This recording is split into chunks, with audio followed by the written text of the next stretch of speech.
Okay, so we're live. Let me share my screen. All right, there we go.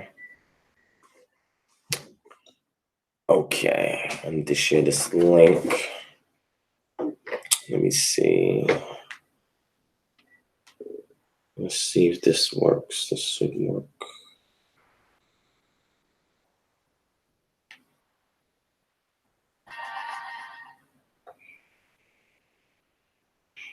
All right. So I want to say peace and shalom, family. The video looks pretty decent. So anybody joining in right now, hit 1 and let me know if you can hear me. Hit 1 and let me know if you can hear me.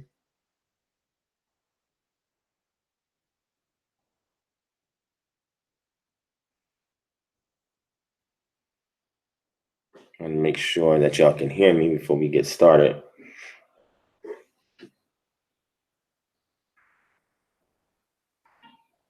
Somebody said it's black.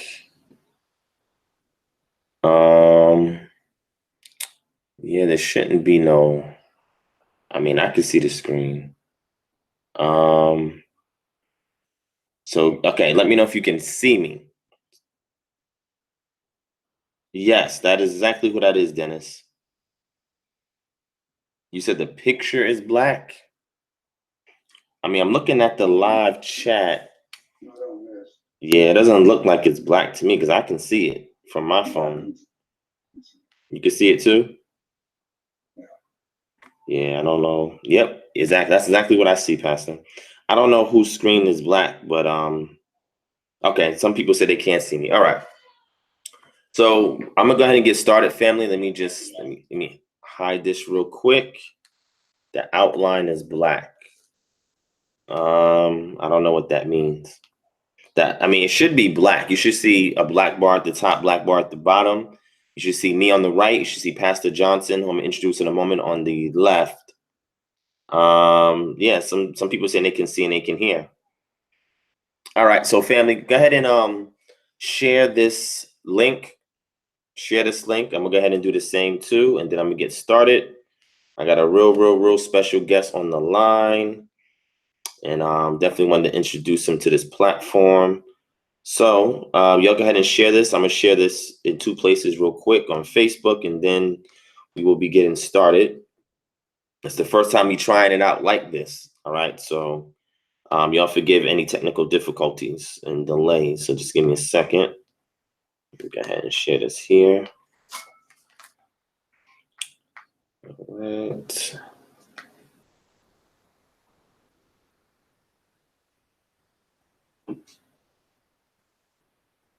Okay.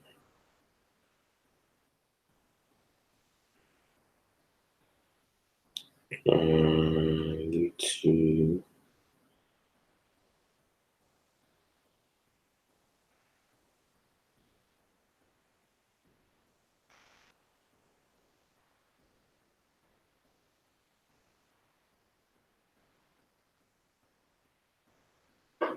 Okay. Let me share that.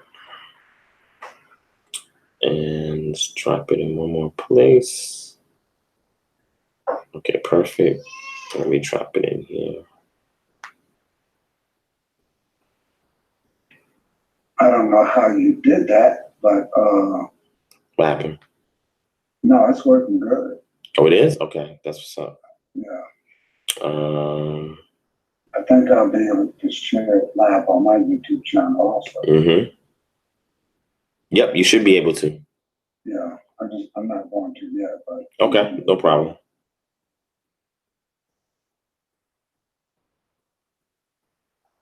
Okay. All right, and I'll just monitor the chat from here. All right, family. So we about to get started. All right.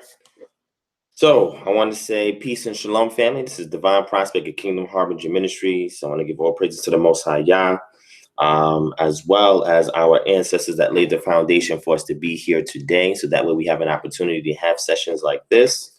I want to make sure that everything that we discuss and talk about, the end state is going to give glory to the Most High Yah, and it's going to be edifying to the family. out there. So I have a really, really special guest here on the line. Let me give a couple of shout outs real quick before we begin. So shout out to Dennis McMillan in the building, True Israelite in the building, Tyler Miles. Tyler, email me at kingdomharbinger@gmail.com. I'll put the email address in there. So you can email me there and I'll give you the details on where I congregate at, where I teach at, and everything like that. If you're interested, shout out to the chosen few in the building, 9 Nights, Dawoodi Min, MN, Andrea Wright, Jay Lockhart 25, Nieces Pieces, Sam Bone, my brother Maccabees TV in the building, Terrence McWilliams. Peace and shalom to all the family out there. Make sure you share this link. We about to go in. Shout out to my brother Henry Dixon in the building. What's good, Pastor? And I think that's everybody for now. If you want to shout out, just hit one, and I'll make sure I'll take care of you. Okay. All right. So Daria Halliburton, what's up? What's up? I think I should also share the link with my moderator. That would be wise. Let me go ahead and do that. Let me grab my moderator. Or my moderator follow-up call too. He's probably gonna wonder about that. Let me send this to him. Where is he at? There we go.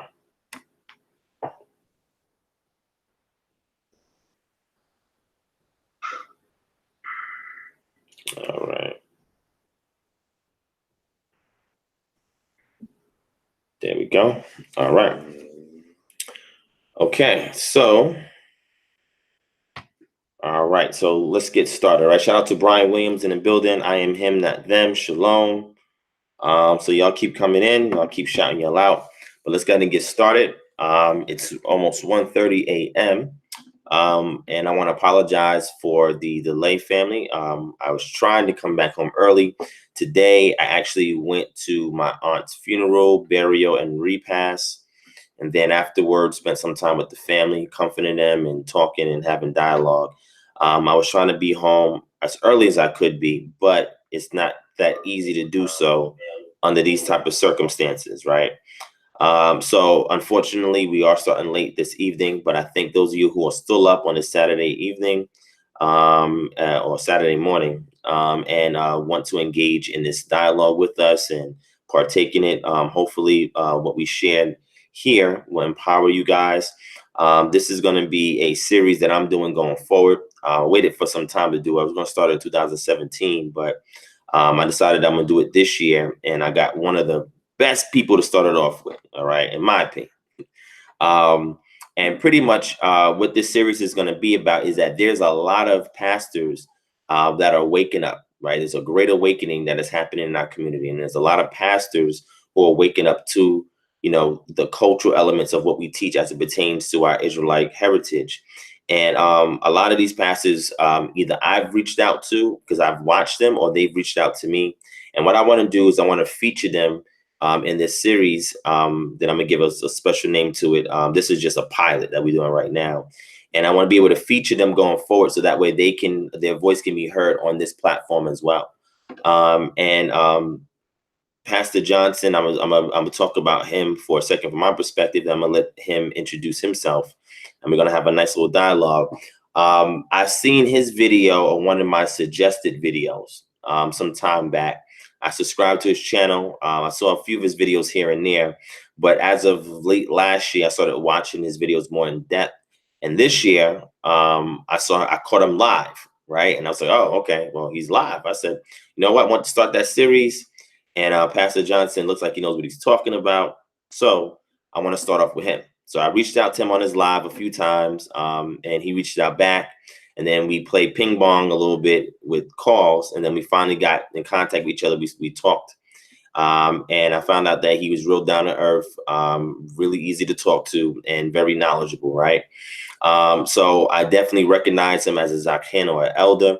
And he's somebody that has been in his faith-based walk for a while, but his recent awakening, I'm gonna allow him to explain that to you guys.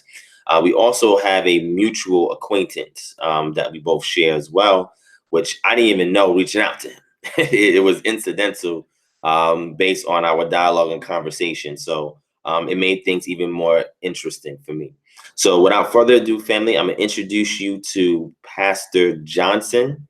And Pastor Johnson, he's gonna introduce you to his, who he is briefly. Then he's gonna go into a testimony about him, and his Christianity experience and transition to awakening to his Israelite identity. And then we're gonna have a short dialogue about a couple of things. And then there's a great conference. Y'all should already know because y'all looking at the description, but there's a conference that's coming up in Southeast Florida. Okay, that those of you who hit me up all the time, Divine, you coming to Florida and this and that. Well, I plan on coming there for this event, and I'm gonna allow Pastor Johnson to go more detail on it. I'm going to share you guys the flyer as well. It'll also be the thumbnail after this video is complete, so that you guys have a reference for it as well. And this is going to be a great conference. It is going to be a heavy conference. I don't want to take away the shine. I'm going to let him say it, but y'all stay tuned for the whole entire show till we get to that segment. All right. So without further ado, Pastor Johnson, much love, much respect to you. Thank you for joining us. And please, can you start off giving us a summary about who you are? And then from there, you can lead into your testimony. Well, first of all, thank you very much for having me in your show. I'm also streaming this on my channel. And I have, likewise, I've followed you for quite some time during my awakening. My name is Pastor Johnson. I'm here in Fort Lauderdale, Florida. We're located in the city of Hallandale Beach. So Hallandale is, like I said, within Broward County. We're within a probably a 15-20-minute drive from Miami. And from West Palm Beach, we're probably like a 30-40-minute drive. So we almost like centrally located in South Florida. Those coming from West Palm Beach, Fort Lauderdale, and Miami. So I came into the awakening, just a little bit about my background. I have always kept the Sabbath, the feast days, the dietary law for quite some time. However, my knowledge on more in depth that we are who we are, that we are the people of the book, that awakening did not come until a few years ago. However, I've always suspected that we were the people of the book. From my position, when we would read the scriptures about Israel being blinded from, although keeping the Sabbath, the dietary law, the feast days, when we said Israel was blinded, and conceptually in our minds, what they were blinded to the fact, from a messianic perspective, that was their blindness. So therefore, we viewed ourselves as being Gentiles. Although I've always had a problem with that because I felt like that we were the people of the book. Basically, just from Deuteronomy, the 28th chapter, Leviticus, the 26th chapter. When I went into retirement, I started to read, study, read, study. And then I came across the video from a brother by the name of Yerusha. Came across that video, while I was doing studying, I came across that video. And my brother, we were watching it, and we just had this huge awakening acceptance. It was like, I can read the scriptures, I can go back, I saw it, did some of my own research. And one of the things that it was a little bit difficult was to take ownership of being a Hebrew, taking ownership as to what our forefathers did in order to, as to why we were in this predicament. And of course, the scriptures say that what our job and what our role was as far as this walk, and as well as waking up others, because then the scriptures and all the dots connected, who we are, the fact that we were scattered, the fact that we're in the four corners of the earth. It's just like it all makes sense. Once you accepted it, every scripture that you go back. So I was like a baby. I was going back to read every scripture. And then a baby like that, I was like craving for more knowledge, craving for more truth, and just craving. So that craving is still taking place now. Dots are still being connected now. So from keeping the feast days, now the feast days meant something different. Everything meant something different because the book is about me. It's about, it's a history book pertaining to Israel. And that was the other big thing, was to realize that the book was written to Israel, for Israel, and their covenant agreement. So when you read that now, everything made sense. Everything just kind of opened up. So I'm still enjoying this journey. Then I went into the color aspect, went into the fact of sharing with the congregation, which was, I think being a Hebrew wasn't so bad. One of the biggest challenges I had, in my opinion, was to tell people that the images in the scriptures are not the correct images. I did that simultaneously of saying that we were, or we are the Hebrews. So you can understand, as a member of the congregation, pastor has flipped the script. He has lost it. You know what I mean? Yeah. He's gone crazy. And what baffled me was to see people of color having this debate with me. Why would you not accept that? So my wife had to slow me down a little bit, and she had explained to me, she said, listen, I'm with you on this, okay? But you need to slow down. You're choking the people. You're giving them too much at one time.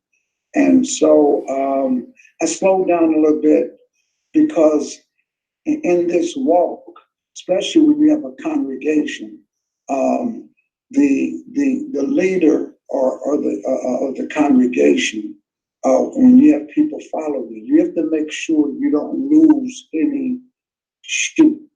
So although you may know, although you may understand, you got to break this thing down. As Isaiah said, how should they learn knowledge? Those that are weaned from the milk, drawn from the breast, what have you. So I had to break this thing down slowly. I remember family talking to me, like, what difference does it make what color the Messiah? What difference does it make when all those color of the characters truly are? What difference does all that make? And I recall telling them, it didn't make any difference. To me, it didn't make any difference. When I used to open up that big Bible, that sits on your grandmama's table, and you look at the pictures and you see Daniel in the lion's den, you see Moses parting the Red Sea and all these characters in the scriptures, it didn't bother me what color they were at that time. I accepted them for who they are. But I said to myself, why do I have to turn around and feel guilty because I'm bringing out the information? So I said, it didn't matter to me, but it did matter to somebody, because I know who these people were. I know the color of their skin. So it mattered to somebody to go to the extent to change it the way that they did. So again, I had to tone down, tone back, had to put everything in perspective. I had to put back on the professional hat, if you can say, not be so radical with it and kind of chill out a little bit. And what really helped me was I came across Pastor Henry Boyd with the Israel God. Pastor Henry Boyd's been in the game for a long time, over nearly 50 years. Yep. In fact, it's his first cousin that is named, I think, Benin Amin or something like that went over to Israel. He took the group over there in the 60s. Yeah, that's his cousin.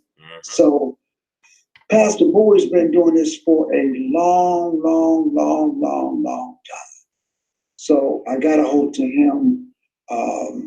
He kind of took me underneath his wings. Pastor Bowie does not open up readily to everybody. Yeah. He just doesn't. That's true. But because he saw that I was craving, he slowed me down. He said, listen, let's put this thing in some proper perspective. And he kind of shared with me. He said, listen, I've been doing this for a while. Everybody is jumping into just forcing, and their main focus is who is Israel instead of whose Israel. And that kind of stuck with me. And he broke it down to me. He says, heritage does not get you salvation, but following the principles according to what we are commanded to do, that is what gets you salvation. And then from there, I kind of toned down a little bit and kind of got on par. So that's my story. Awesome. So let me ask you a question. No, you good. That's really good. Extremely good. So let me ask you a question. We had spoken on the phone and you had mentioned to me an encounter you had with IUIC, right? Can you go a little bit in depth about that as well?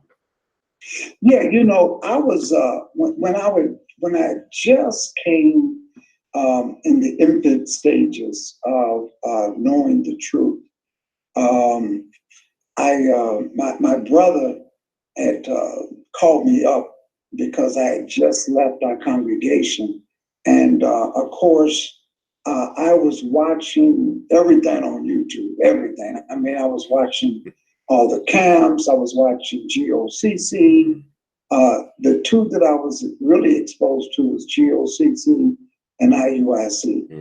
And I remember getting a phone call. My brother said, "Hey man, they're here." And he was just so excited. And I said, "What are you talking about?"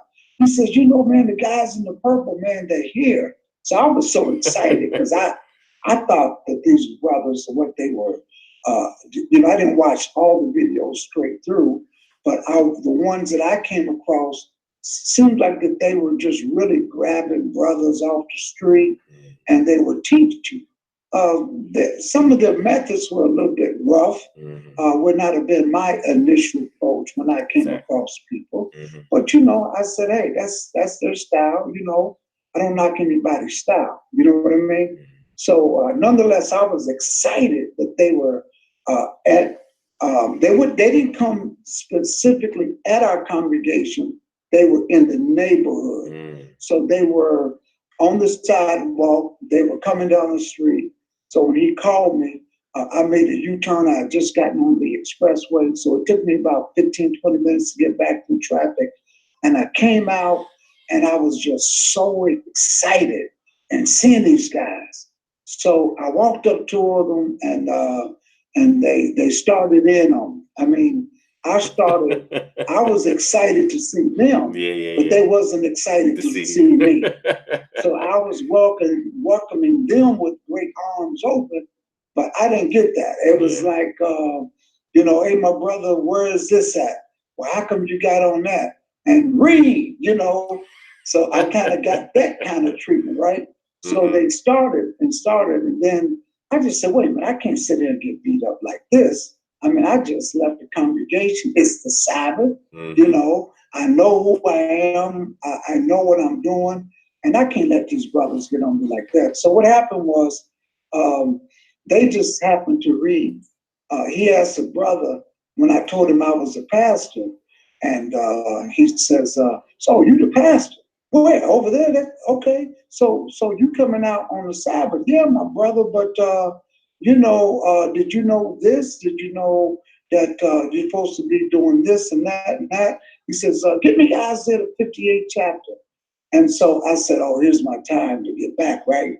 So I said, wait a minute, man. I'm tired of y'all saying read, read, read.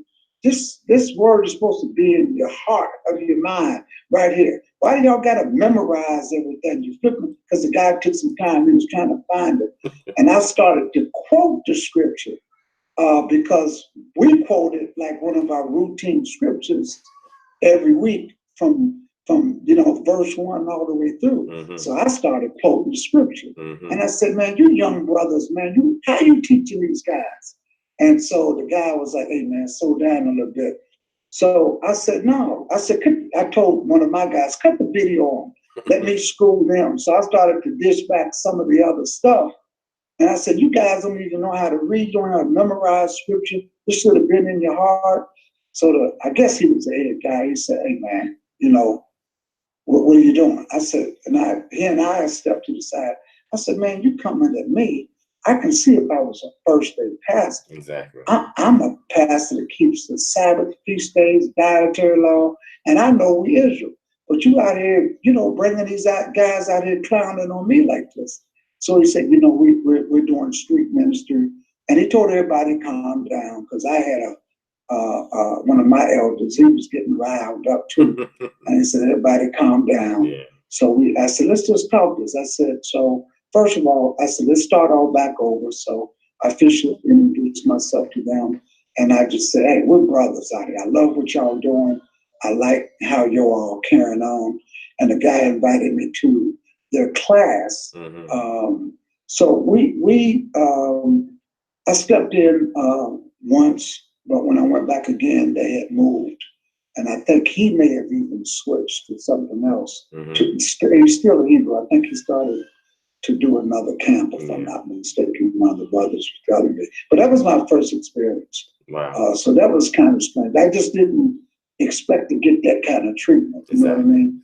And that's also the same way with a lot of people who sometimes you see something on YouTube and you think, okay, well, they're probably exaggerating for YouTube, right? They're probably being a bit dramatic and overzealous because it's YouTube, right? Until you encounter them, you realize like, wow, you know what? Everything I see on YouTube is true. This is their approach and this is how they do what they do, right? So I'm glad that did not leave a bitter taste in your mouth and turn you away from your awakening experience, right? Because sometimes that may happen for some people, right? So the next thing I want to say to you, Pastor, is when you transition into identifying as an Israelite and you share that with your congregation, did people leave or did everybody stay? Because I know when that happens sometimes to a few pastors, they lose half their congregation, sometimes almost all of their congregation, right? So what was your experience in regards to that? Well, I would say this. I think if I would have continued with the abrasiveness and the magnitude of this, because I was doing this every week. Every week I was coming, every lesson I was coming hard with trying to prove to people who we were. And most of the congregation, it's a very diverse congregation, although people of color. South Florida, you've got Bahamian, you've got Trinidad, you've got Jamaican, you've got Haitian, people from South America. So the list goes on and on and on. So initially, I just had to, and as well as African American. So I had to back off. I had to slow down. I had to use wisdom in dealing with the congregation. So yes, I would say there were some people that had I continued the road that I was on, it would have led to that.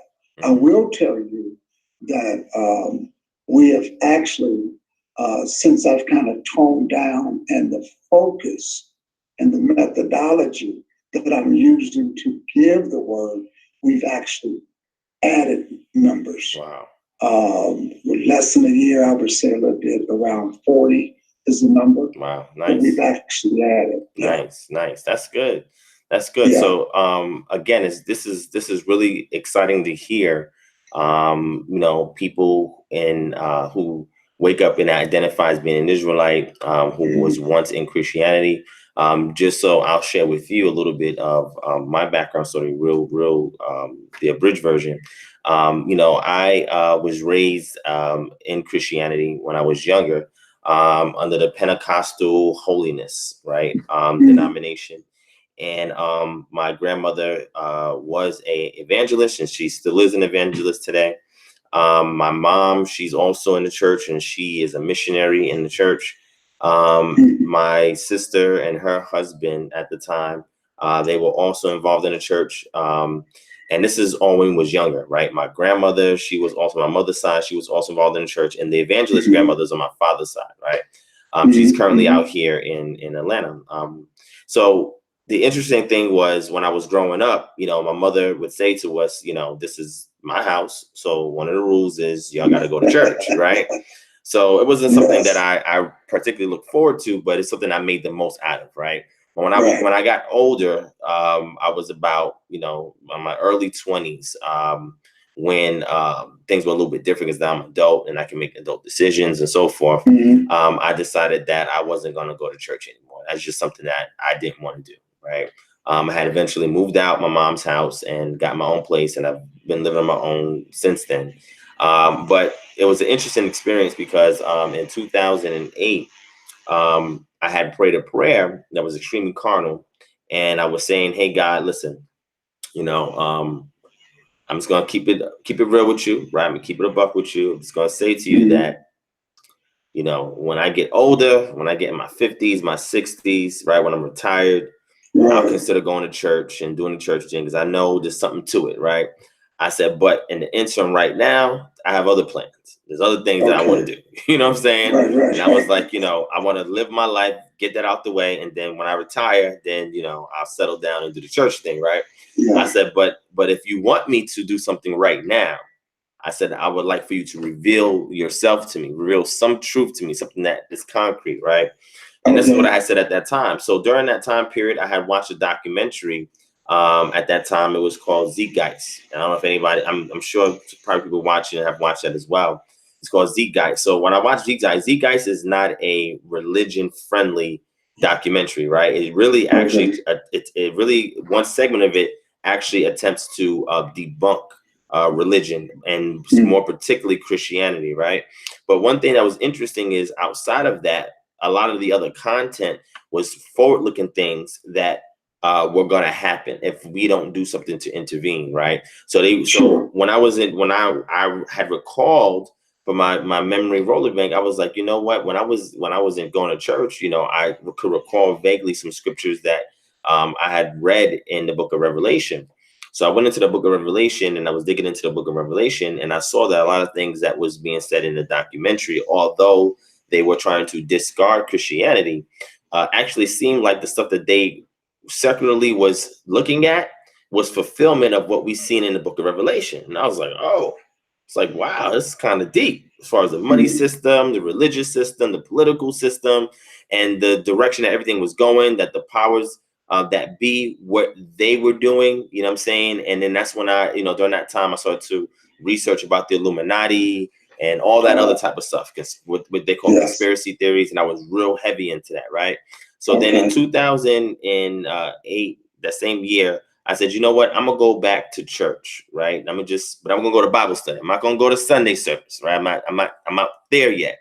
But I'm gonna go to Bible study in 2008. 2008, yeah. Okay. So I'm gonna go and I'm gonna ask some questions, right? Because I was a very critical thinker. I had previously went to college for forensic psychology, right, in John Jay College in New York City. So I had some of that under my belt that I used to ask critical questions when I came into the Bible study class. Sure enough, the person teaching, he was pretty good with responding to my inquiries, and that kind of intrigued me, right? And I said, okay, you know what? Let me rock with this for a little bit. Then I started researching more, and that's when I looked into, these prophecies as they was fulfilled in the Messiah, and all those things are in that time. And then things was coming back to back to back, all of these, epiphanies and revelations I was getting. So I was like, okay, you know what? This seems interesting. Let me rock with Bible study a little bit more, get most of my basic questions fleshed out, and then I'll see what happens from there. So interestingly enough, my grandmother, who's the evangelist on my father's side, she had lived out here in Atlanta where I'm currently at now before I was in New York, right? And she was like picking my brain in regards to the Bible and stuff like that.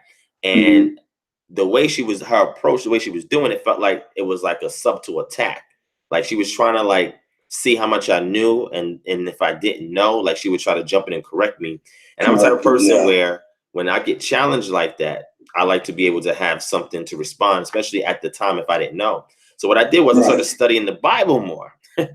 So that way, when I came to visit her, like we can have a dialogue, right?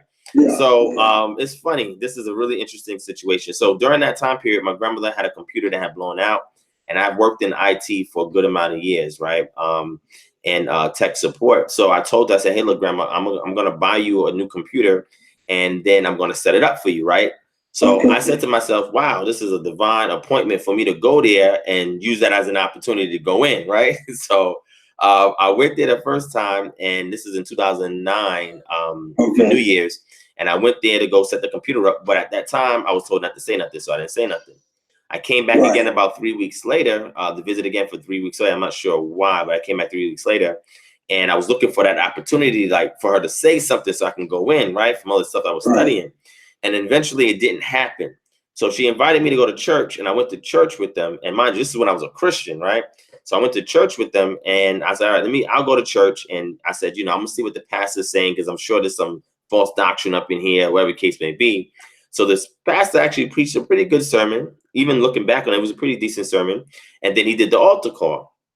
When he did the altar call, I was like, nah, I'm not gonna go up there. I'm not Right. But for some reason, he just kept doing a beckoning call, and I guess it tugged at me.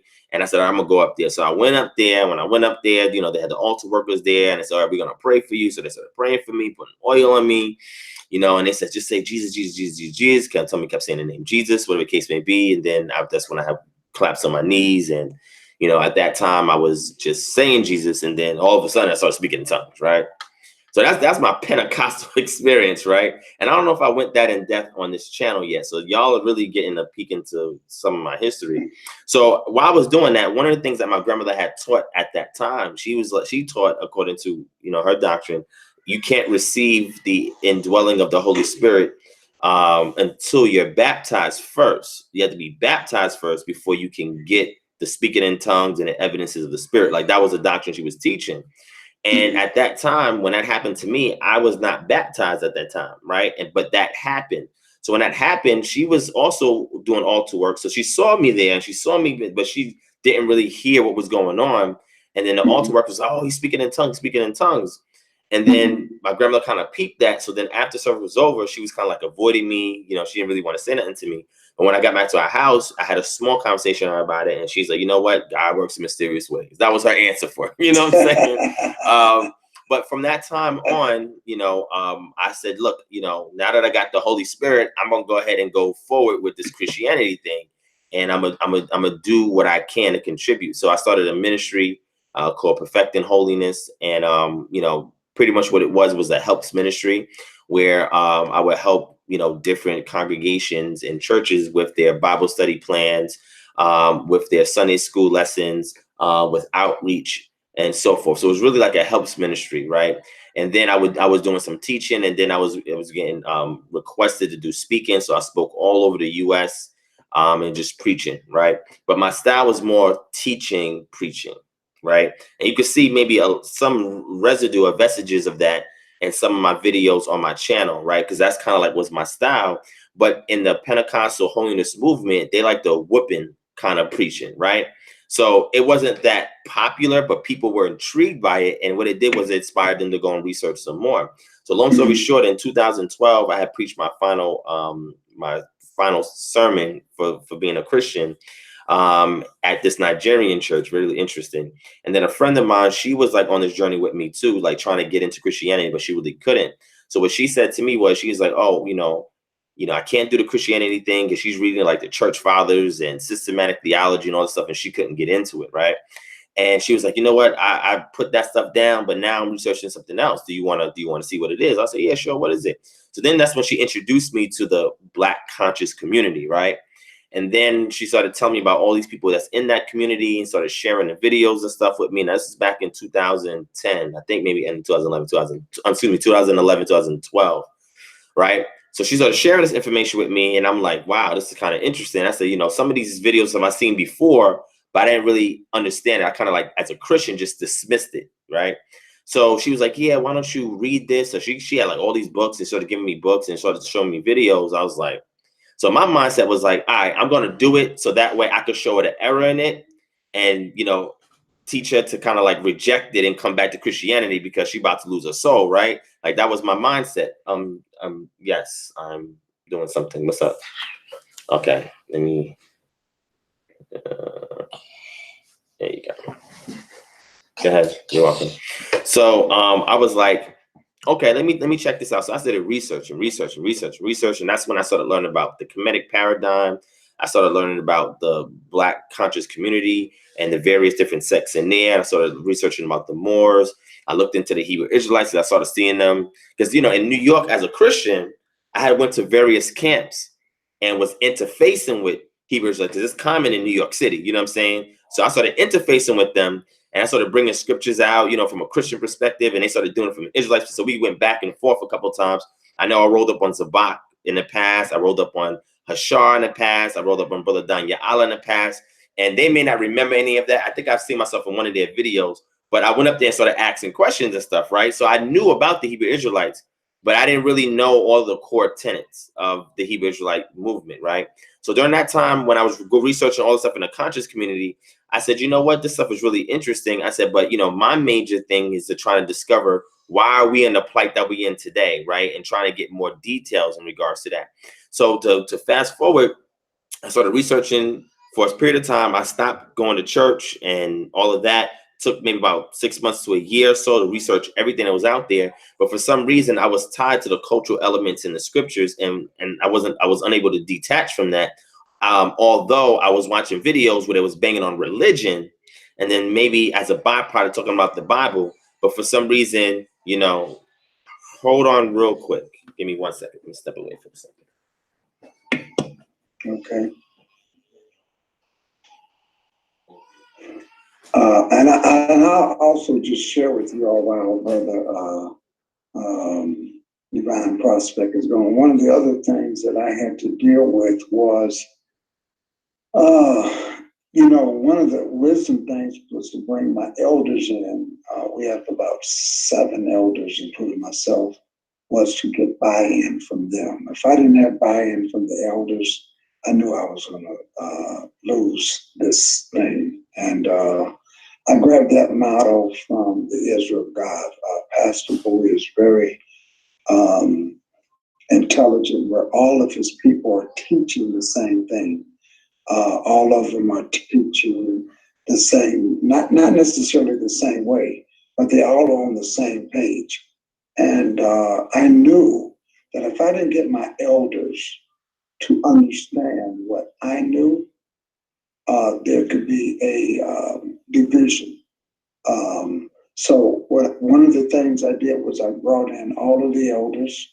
I set them down, and some of them, it's about three of them that are older than I am. And so what I did was I set them down. I got buy-in. Once I got buy-in, I had to prove to them first. So I did less of the explanation to the congregation. I started to do more with the elders. We were meeting initially twice a month, then once a month. And once I got buy-in and they saw it, we at that point in time we were able to deal with the congregation collectively, especially when it came to re-understanding or enhancing our understanding on the feast days. So what the feast days actually meant, not from a ritual standpoint, but from a spiritual standpoint. What do they actually mean? What does the Sabbath actually mean? Because we were observing the Sabbath from the perspective of 7-day creation. The creation was done in 6 days. You rested on the Sabbath. But when we started looking at Leviticus, the 23rd chapter, from a different perspective, then we were doing that. I was just sharing with everybody that one of the things I had to do was get buy-in from my elders, which was another tactic, a strategy that I had to do to get everybody on page. But you were going with the interesting conversation. Yeah. So what I was saying was, so I had taken some time out. I did some research, but I was unable to be fully detached away from the scriptures. And I had took some time in 2013 just to review everything that I had read and researched and to look over my life. and to see what my purpose is and what I was meant to do and what my calling was.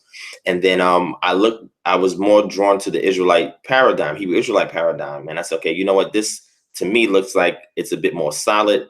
Let me investigate these claims to see if I can prove it outside the scriptures. And if I can, I said, I'll go with it. Right. So I wound up attempting that, and I was able to do it. So with that, I said, okay, you know what is missing from the community that I can contribute to? Because at that time, I had just recently started a ministry called Kingdom Harbinger Ministry, which this channel is. And I wanted to know, from Yah, what is the direction I should go? And I was entreating the Ruach in order to find out what that direction should be. So during that time, after I did some research into this Israelite claims, I said, okay, you know what? I can see that there's ways that you can validate it outside of just their biblical claims, extra biblically. And I said, you know what can I contribute? And that's when I realized that they would have these debates and discussions on the street corner, but they didn't have any systematic way of providing an apologetic for things that were being asked of them, right? It was not structured. So I said, the Hebrew Israelites. Yeah, Hebrew Israelite. Okay. Yeah. Okay. So when I was a Christian, I was heavy into apologetics, or what's called urban apologetics, right? Okay. So I was into that. So when I came into the Israelite walk, I said, you know what? Nobody's really doing apologetics here like that. I said, you know what? I'm gonna jump in and I'm gonna do that. But before I do that, I want to introduce myself as somebody that's trying to bridge the gap, right? Trying to create unity within that community, so that way our voice, we can hear each other. And at the very least, if we don't agree, we can at least work with each other for resources and exchange resources, right? Because people do that all the time at work. You go to work, you have people with different faiths at your job. You know what I'm saying? But you're there because there's a common goal for the company that you're working for. And being such, you're getting paid. And sometimes that payment that you're getting in return, your revenue, is also involves collaboration with people who may not subscribe to the same thing you do personally, right? So I went ahead and I did that, and I realized that the Black conscious community was very volatile. So I was like, okay, it seems like people don't really want unity. So I was like, all right, since I'm part of the Israelite paradigm, let me put some more effort and energy and concentrate on that, and be able to bring a paradigm shift to better equip the community to address the claims that are coming against them. And that was pretty much from there in 2013 and 2014 until now. That's where I'm at. So what I would like to ask you, Pastor, is if you before you ask go me ahead, that question, let me just say this. Sure. With the work that you have done, because hearing that background, I appreciate you sharing it. It gave me a broader perspective of you, not only just from watching your lessons, watching you on Sonetta and stuff like that. You have a lot of respect because of the research that you've done.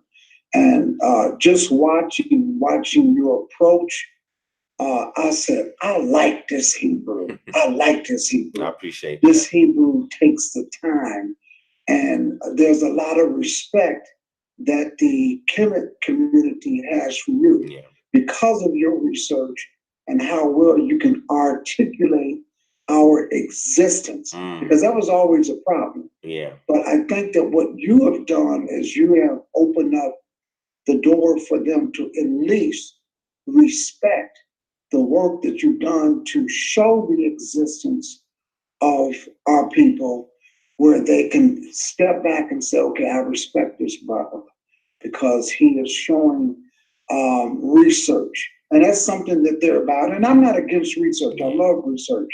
I'm an adjunct professor. So I respect the research methodologies. I respect, and they did too. So they had to really recognize you for your work. So I appreciate that. I just want to give you the accolade before you go into the next question. And I'm honored, and I greatly appreciate that, especially somebody that has been doing this for a long time, right? Yes. Adding up the tenure in Christianity as well as the Israelites then as well. It means a lot when my elders, when they are able to validate the work that I do, right? And I'm greatly appreciative of that.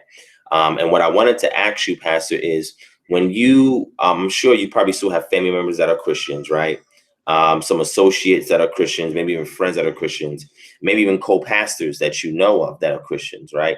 What is the approach that you take when addressing them, right? If they show concerns about your new awakening or ask you questions, what's the best approach that, or, you know, in a form of advice that you can give somebody based on your experience on how to address a lot of the questions and inquiries that you may get from other pastors that you've known in your Christian walk, or family, friends, associates, etc.?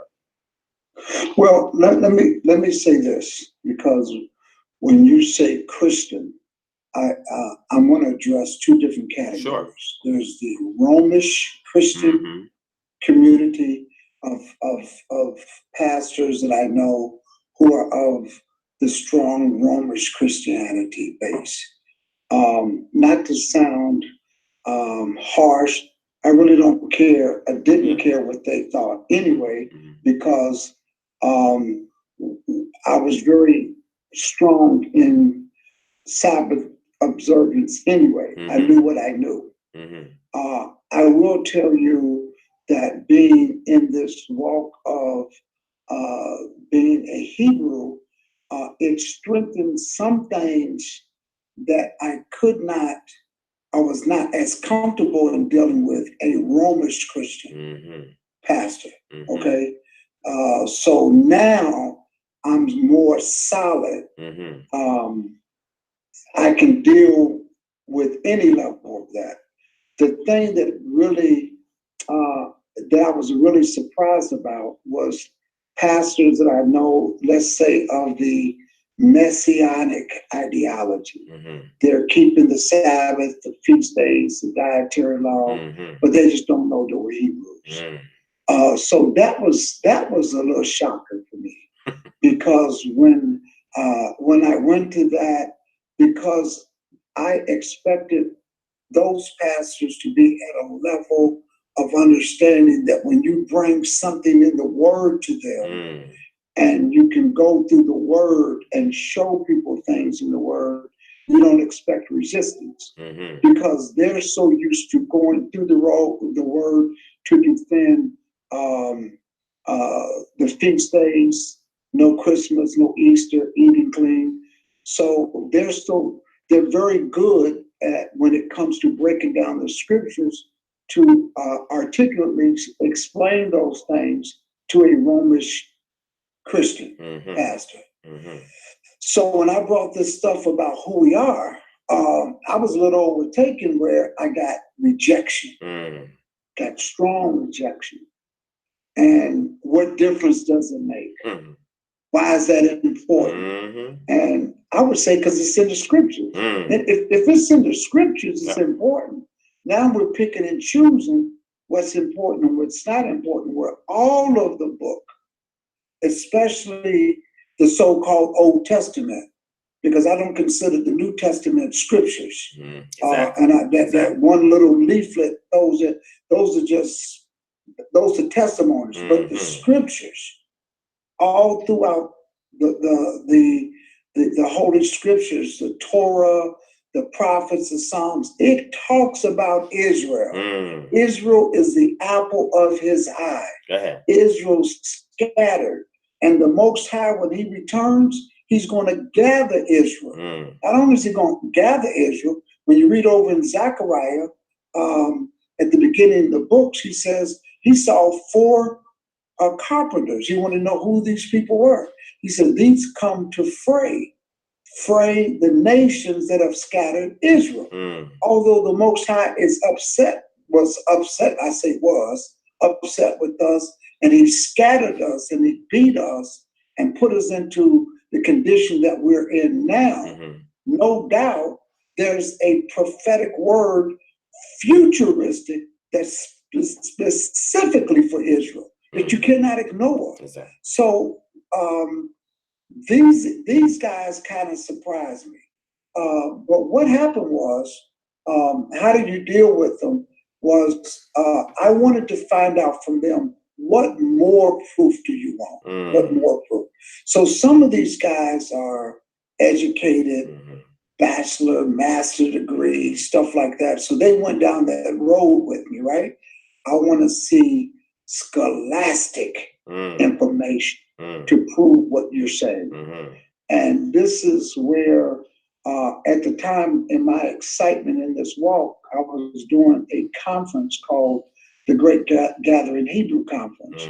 Then I came across Brother Benaiah Israel, his called Hidden Hebrews, and he did a YouTube documentary, very good video out there, and I picked that up. So he had a lot of scholastic information. Well, I grabbed it. I grabbed that scholastic information. You come from an anthropology, is that the right word? Yes, and our archaeological perspective. And that work was good.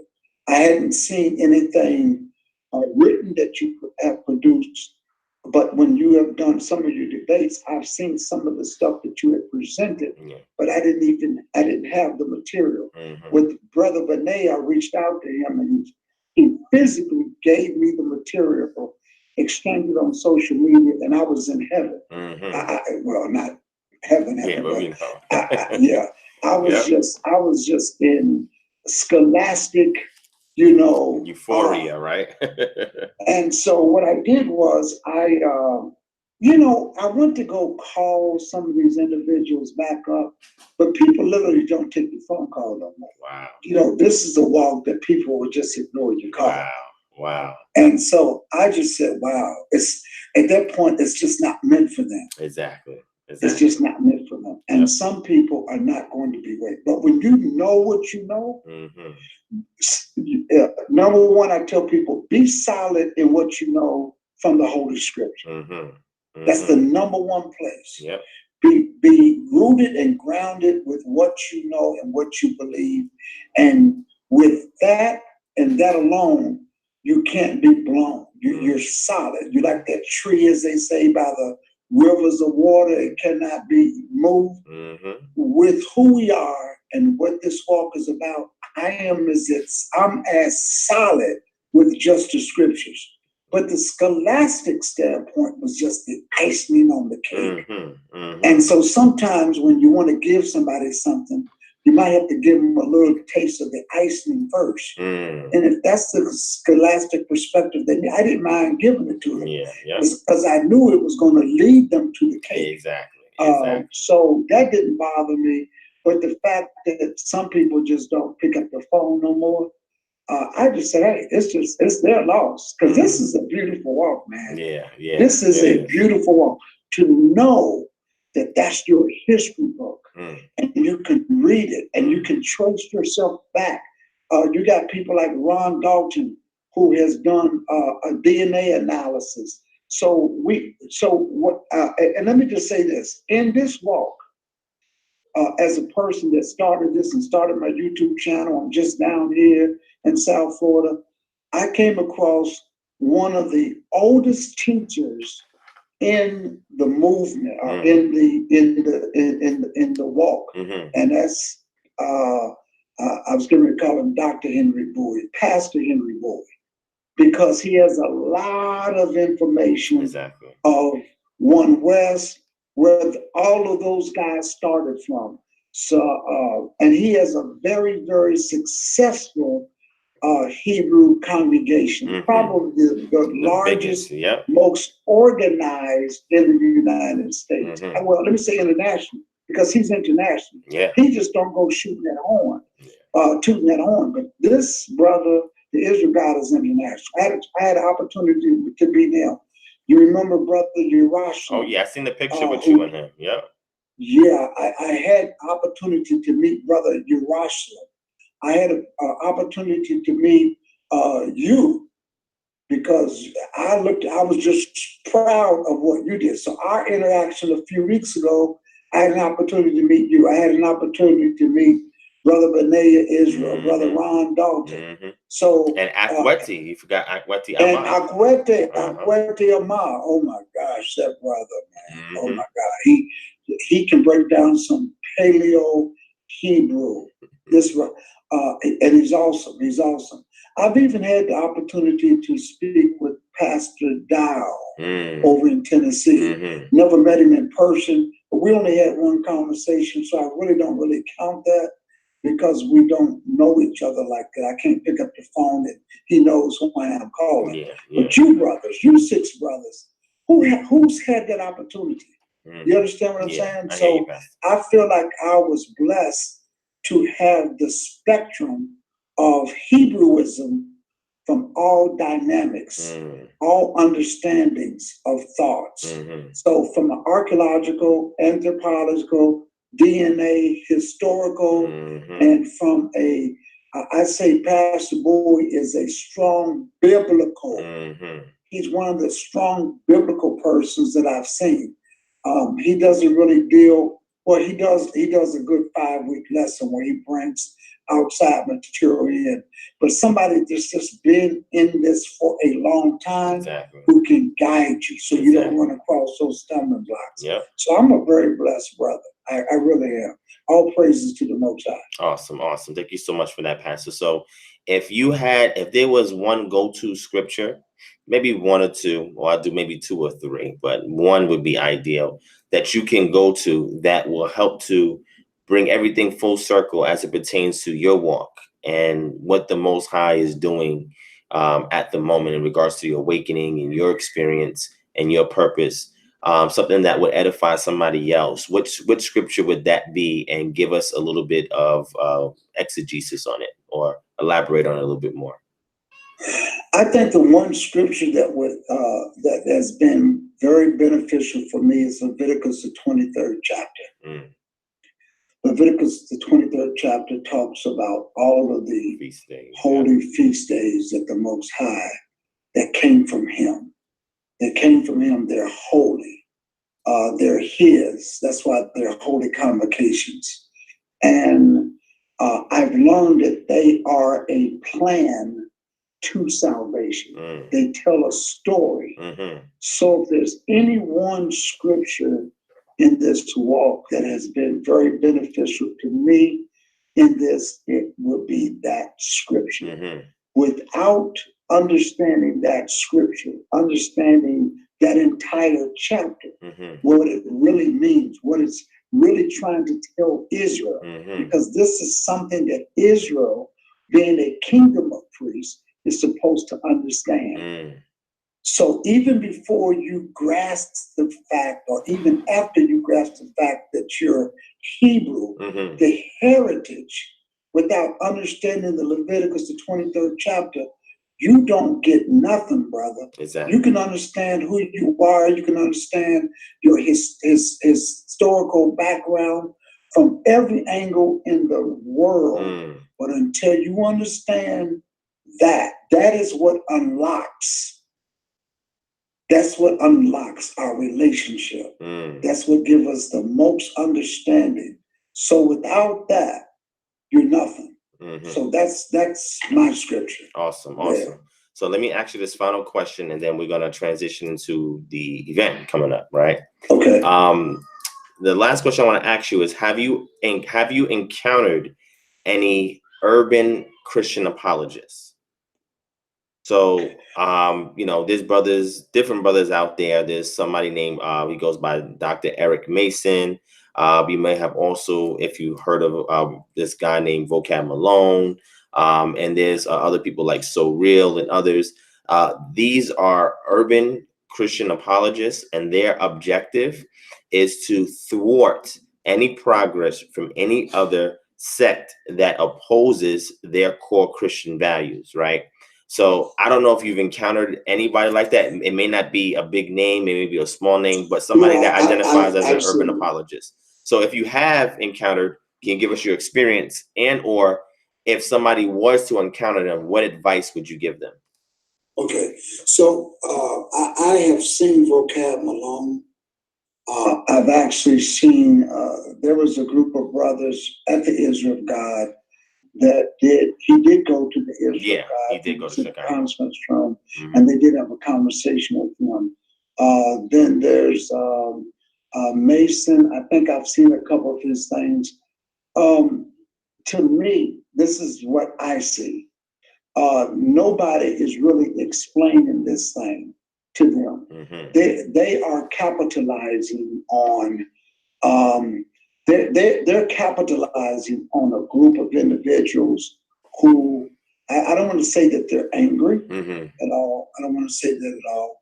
I think that they have encountered a group of individuals who, you know how when you wake up of who you are and you're mad now, you know, you're mad, you're angry, and you're more angry at the belt, okay, than you are at the reason why you're getting the whoop. Exactly. You follow what I'm saying? Yeah, I got you. So now you're talking to a person that wants to take the belt and rip it up and take the switch. You know, your grandmother tell you go get a switch. Yeah, you wanna go out there and burn and cut down every tree, okay? Instead of dealing with the issue. Exactly. So they have not dealt with somebody that can deal with the issue.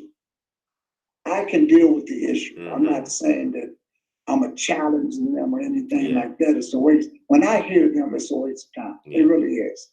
I've listened to Vocab Malone, and he addresses things with Hebrew Israelites who, in my opinion, are angry. Yeah. So they're going to come at you as if, you know, they're going to come to you from a different set of glasses on. Whereas me, I'm a Hebrew that's taking ownership of the condition that our people are in. But at the same time, I don't throw away the concept Christian.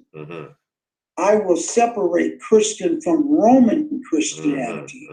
So I don't have a problem saying I'm a Christian. I just got a problem being identified with Roman Christianity. Now, when I hit them with that, I'm going to bring in Constantine. I'm going to bring in all of the pagan days that were brought in, including Sunday is what they do, because nobody I've seen has ever asked them, why do you observe Sunday? You don't observe, but why? Tell me why. I can tell anybody why. I know why I observe the Sabbath, but why did you do Sunday? And they can't tell it. And if they tell me he was rose on a Sunday, I'm going to eat that up, eyes closed. My 8-year-old daughter can eat that up 3 days and 3 nights. So what I'm saying is, they're dealing and talking to who they know to talk to. Exactly. You understand what I'm saying? They're being very selective. They know who to propaganda, and they know who to go deal with. Exactly. They don't deal with the real people so that they can know how to deal with certain things. That's all I'm saying. Awesome. And I can grab them and say, hey, listen, brother, come on in. I don't have a problem saying that we're brothers, but let's see where you're off track. Exactly. Or put them on the defense instead of letting them be on the offense. Put them on the defense, and we need to be on the offense. Awesome. And I think that's the best way to handle those guys. So I've seen the apologetics, and some of these guys I've reached out to. There's a guy that I think he's Berean TV. Yeah, I forgot the brother's name, but we call him Brother Berean. That's what he's called. Yeah, Brother Berean. I've sent so many messages to him to please let's have this conversation. I can set it up for you if you want. I can set it up for you. I would love to talk to that brother, because you know, when they come at there was a guy that was on the other day. I think it might have been the guy, Dr. Mason. Yeah. This guy was being interviewed by this guy that has this, it's called the Beat Talk or something like that. And they were talking about Hebrew Israelites, and they were into the left field. I said, man, they haven't talked to all Hebrews. Exactly. But they don't want to either. I agree. They want to attack the YouTube Hebrews, the ones that are out, and they're drawing a one-sided perspective. Exactly. So Brother Berean, I've reached out to that brother. I said he's gone to my channel. He knows he's not going to hit me with that, because let me tell you this: I don't have a problem. They're going to ask me certain things, and in the Hebrew community, we have different levels of beliefs and understandings, as do the Romish Christian congregation. Keep going, Pastor. I'm gonna step away for 1 second, but keep going. Okay. We have difference of beliefs, like in the Christians too. The Christians Some Christians are separated because one group believes in sprinkling instead of baptism. One group believes in they do communion every week. Some do it once a month. And so you got different denominations from Methodist, Protestant, Christian, full gospel, Catholicism. You got all of these different religions in the Romish Christian religion. And what I've seen in the Hebrew community, you almost have the same thing. This is why you have so many different camps out there. I don't know why they use the word camps. I'm still trying to figure that out. We are a congregation, but you have so many different camps that have different beliefs and different understandings. Not everybody in all of the Hebrew community keeps feast days the same way. Not everybody keeps it on the same day.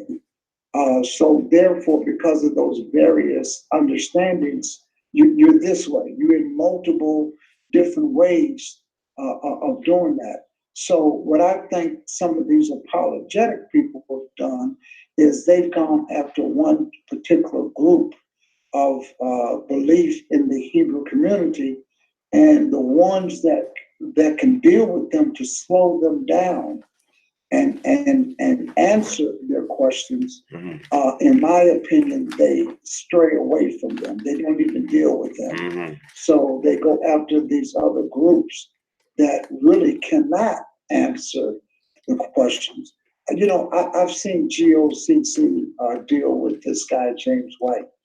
I think the guy did a pretty good job in it. There's probably some other things that I would have done differently, but I think he did a very good job. And I think he's made himself available to deal with some of these groups, these apologetic and kind of groups. And he's very good. He's very knowledgeable. I've seen him do some debates, and he's very good.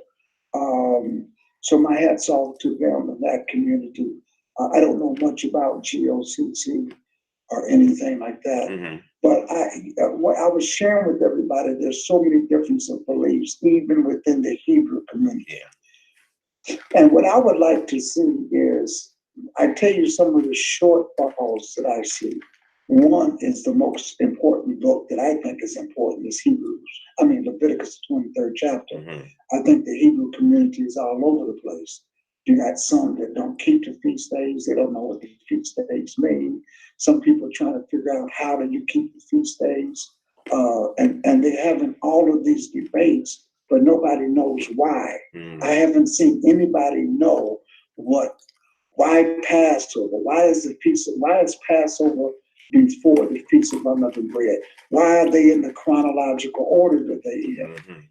I don't see anybody in the Hebrew community discussing that. But and the other thing I don't like to see in the Hebrew community is you got so many various names that they try to use from the Hebrew dialect, which is like why I like Brother Akwete Basil Amwa. He speaks Paleo Hebrew. He came from the Gad tribe that's in the west coast of Africa right now. He can tell you about the Hebrew tribe, the Limbo, the Dahomey, the Gad. And I asked him one time when I first met him, I says, all of these brothers over here debating about how to say the name in Hebrew. I said, which one is right? He says, all of them are wrong. Every last one of them are wrong.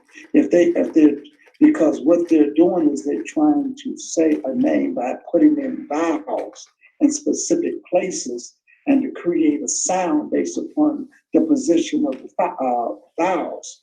And he says, none of it is right because there are no vowels in Paleo Hebrew. So I kind of left it like that. I do remember asking him, well, how do you say his name? And he says, Eve. Yeah, he has a whole video on it. He has a video on it, yes. But one thing interesting that he told me, because you see, I could roll, if you try to speak in Hebrew, and that's your desire to do that, if you say something, and I know you're talking about the God of Abraham, Isaac, and Jacob, I don't have no problem with it. Now, personally, I use Jesus. I teach whatever that King James Version says, I'm going to open it up and I'm going to read it for what it is. I'm not going to try to substitute names, but I don't condemn anybody that does. Just don't condemn me for teaching it in English.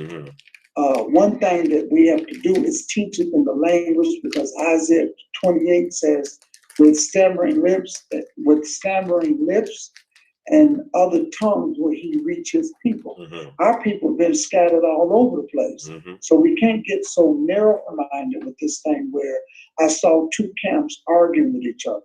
And that really bothered me to see that. And they don't want to deal with each other because it's Yahweh, now it's Yahweh. I mean, I didn't like that. That kind of bothered me. And one of the things you got to realize that when you teach people, everybody grabs an audience from different places. As a congregational Hebrew, let me say what I got that from my brother Michael Israel from Spiritual Combat. I'm a congregational Hebrew, meaning that we have a congregation, we have a kind of church structure set up. Our building looks like a church. But we don't have crosses and Star of Davis and nothing like that. But we are a congregation Hebrew. So if somebody is coming from the Romish Christian church and they're coming into the Ladders, they would feel comfortable in that type of environment. You understand what I'm saying? Yeah, I got you. Because now I used to hear people say, one time I was listening to this group of brothers, they were teaching, man, let me tell you, they were dropping some knowledge. But when they started saying, well, Saul and Yaqub, I had no idea who they talking about. I said, Yaqub, who they talking about? Saul. So it hit me. Oh, Jacob. Okay, that's what they talking about. Jacob, Yaqub, and Saul, and I forgot the name for Peter. Maybe you know. Yeah. Kephas or Kephas. Some people say Kephas, some people say Kephas. Yeah. I had no idea who they were talking to. So as a person that's tuned in and listening, I think you gotta, that's just me. That's just what I do. I teach. But I don't knock anybody else for doing what they're doing. Because I understand it. That's what you're trying to learn. My hat's off to that. Exactly. And let me say this about Hebrew, the language. My hat's off to anybody that wants to dive into it and learning it, because it's important, especially when you start to do interpretation. You're going to need it if you come into a point to get the full etymology of the word.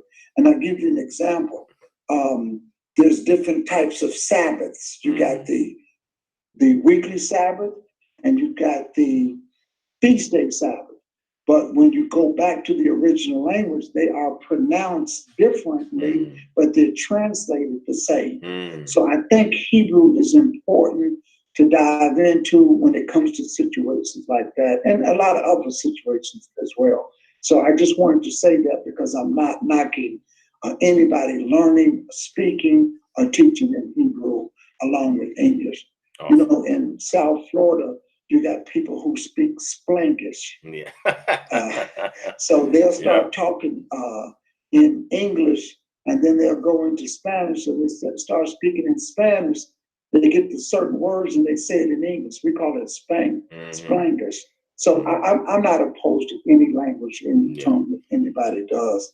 It's just my preference to teach from the King James Version Bible as it's actually written and read. Now, what I'll say is, if you are interested in at least the beginner stages of Hebrew, let me know. Because I do instruction and I do teach it, right? So what I can do is just give you the resources as well. What I like to do is it's at least introduce people to it and then give them the resources so they can do independent study and come back and ask me questions so I can continue to guide them along the path, as opposed to just standing over them and just telling them what to say, how to do it, and how to parse and stuff like that. So that way they can work at their own pace, and they can work what's comfortable with them, and they can see the value of what they're learning, because they're the ones that's actually driving the wagon. You know what I'm saying? So, so I want to say that. So, all right. So with that being said, Pastor, I'm gonna put up on my screen. I don't know if I'll be able to put it up. Probably won't let me put it up. But if you can put it up, please show the flyer for the conference, and please explain to the people what the conference is. All right. I'm gonna step away for one more time, and I'll be right back. Okay. Okay. I'm gonna look for it first. I think I should be able to share my screen. Yep. And you can just go into detail about it and just explain to them what it's about and all the details for it. Okay. All right.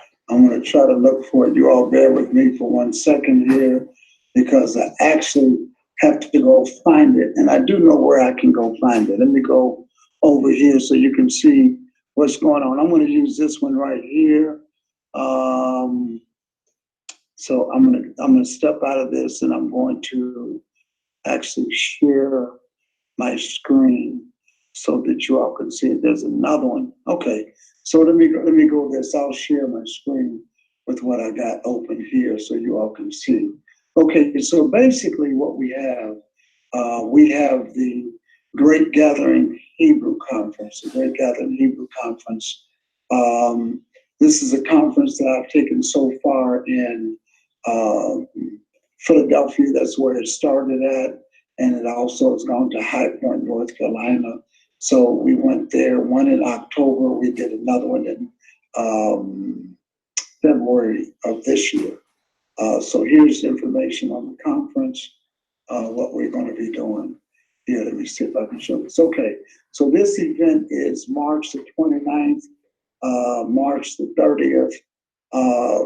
It's going to be at our congregation. The address is 516 Northwest 4th Avenue in Hollandale, Florida, which is Fort Lauderdale.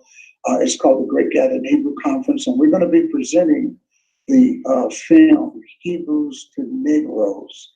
Hebrews to Negroes. And that film was put together by Brother Ron Dalton Jr. He's written 4 books, book 1 through 3, 4 on Hebrews to Negroes. Very good book. And a great movie. So we're going to be showing that movie theater style. We're going to have a big screen that comes down out of our ceiling. Plus we have 2, I think they're like 60-inch monitors that are in the corner. So you'll be able to see it from different angles. Very nice projector, high definition projector that hangs from the ceiling. And Ron Dalton is going to show that movie. That movie is going to be shown on Saturday. I'll get into the itinerary in just a second. Sure. We're also going to have Brother Benaya Israel, who is known for a documentary that he's got posted on YouTube called Hidden Hebrews. He goes into a very scholastic perspective of the Hebrews and their migration coming from the Spanish Inquisition during the same time as the transatlantic slave trade. And then Agwete Amwa, he has a channel called Kingdom of Kings. Very, very, very awesome teacher. The brother, I can't say enough about him. He's also an author that has written about 4 books. He's the latest 2 books he has is dealing with women being a Hebrew. I think one is from the book of Ruth, another one I just got. But let me tell you, those are very, very good books. I scanned through them. And the book of Ruth, I've been stuck to it. Let me see what else. Let me go back over here to the next one. I'm just trying to find okay, here it is. The registration is $40.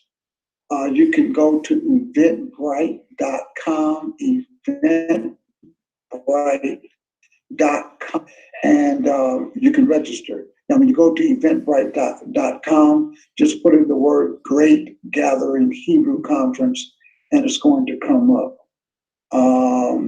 Again, let me just say this, that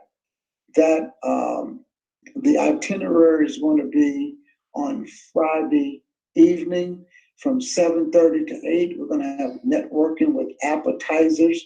So you can come. We're going to have some little finger foods there. You'll be able to network, meet other people that's coming from different parts of the state of Florida and from around the United States who's going to be coming. People have already registered out of state. And then we're going to be doing a talk show with the conference speakers. So our inside of our congregation, we have an area that is set up to be a TV studio. So that's going to be from 8 o'clock until I got 10:30, but we may go a little bit over that. You can ask questions and stuff like that as well. Then on Sabbath morning, we're going to have a continental breakfast. All of this appetizer and the continental breakfast is included in your registration fee. The continental breakfast is going to be from 9:30 to 10. Our guest speaker in that morning is going to be Brother Aguete Amoa from Kingdom of Kings. And then at 12 to 12:30, we're actually going to have a musical concert. We got a brother named Minister Michael Norman. You can look him up on YouTube, Minister Michael Norman. He has several musical videos out. He's going to do a great job. He's only going to be one of 2 or 3 individuals. There's another individual that's going to be coming who just put out his second album. He's going to be performing as well. And then at 12:30 to 2:30, Brother Ronald Dalton is going to be the speaker. We're going to eat lunch. And after we eat lunch, we're going to come back and we're going to do the showing of the movie. But again, that's going to be after lunch around 3:30, 4 o'clock to get started. But I just wanted to put up here that that registration includes the appetizers on Friday evening from 7:30 to 8. It also includes a continental breakfast. And when we mean by continental breakfast, we're going to have some fruit, you know, the bagel, the cream cheese, the orange juice, the danishes and stuff like that, especially for people that's coming in from out of town. And then we get started. And of course, it would also include your lunch. At Bethel, we don't just eat, we dine. So you're going to have that at 2:30, and then we're going to show the premiere of the movie. I'm trying to go, there it is. Okay, so that $40 does include the film presentation, Negroes to Hebrews by Brother Dalton. So pretty much that's the event. Again, you have to go to eventbrite.com. That $40 registration includes a movie. This is a 2-day. This is a 2-day event. So I want people to know this is not an event where you're gonna come look at your watch. If you're there to get a lot of information, and you're going to have 4 top individuals there. You're gonna have Brother DivineProspect. You better see him, meet him. And you're going to have Brother Ronald Dalton, Brother Benea, Brother Aguete, take pictures. We're going to have Spiritual Combat come down. That's the production crew that's going to be doing post video. I've got my post video crew that's coming down from Orlando, and we're just going to be talking to people about just their walk. We're going to be, pictures, all of that. So this is a 2-day conference, but you want to come, if you're coming to learn, this is it. This is one of these conferences. You don't have to agree with everything. You're just coming to hear the perspective of these individuals who are coming from different angles. So this is a very awesome event, 2-day event that's going to be. I would tell you Saturday is all day. From 10 o'clock in the morning till that movie's over with. That's why we're feeding you breakfast, and that's why we're giving you the lunch. So this is an all-day event. This is where, I don't mind this. you probably have gone to conferences for a job or for school. You know, you're there to learn. You don't, when you go to a conference, at a professional conference, you're going from workshop to workshop to workshop. It's an all-day event. I mean, you're up, you're alert all day.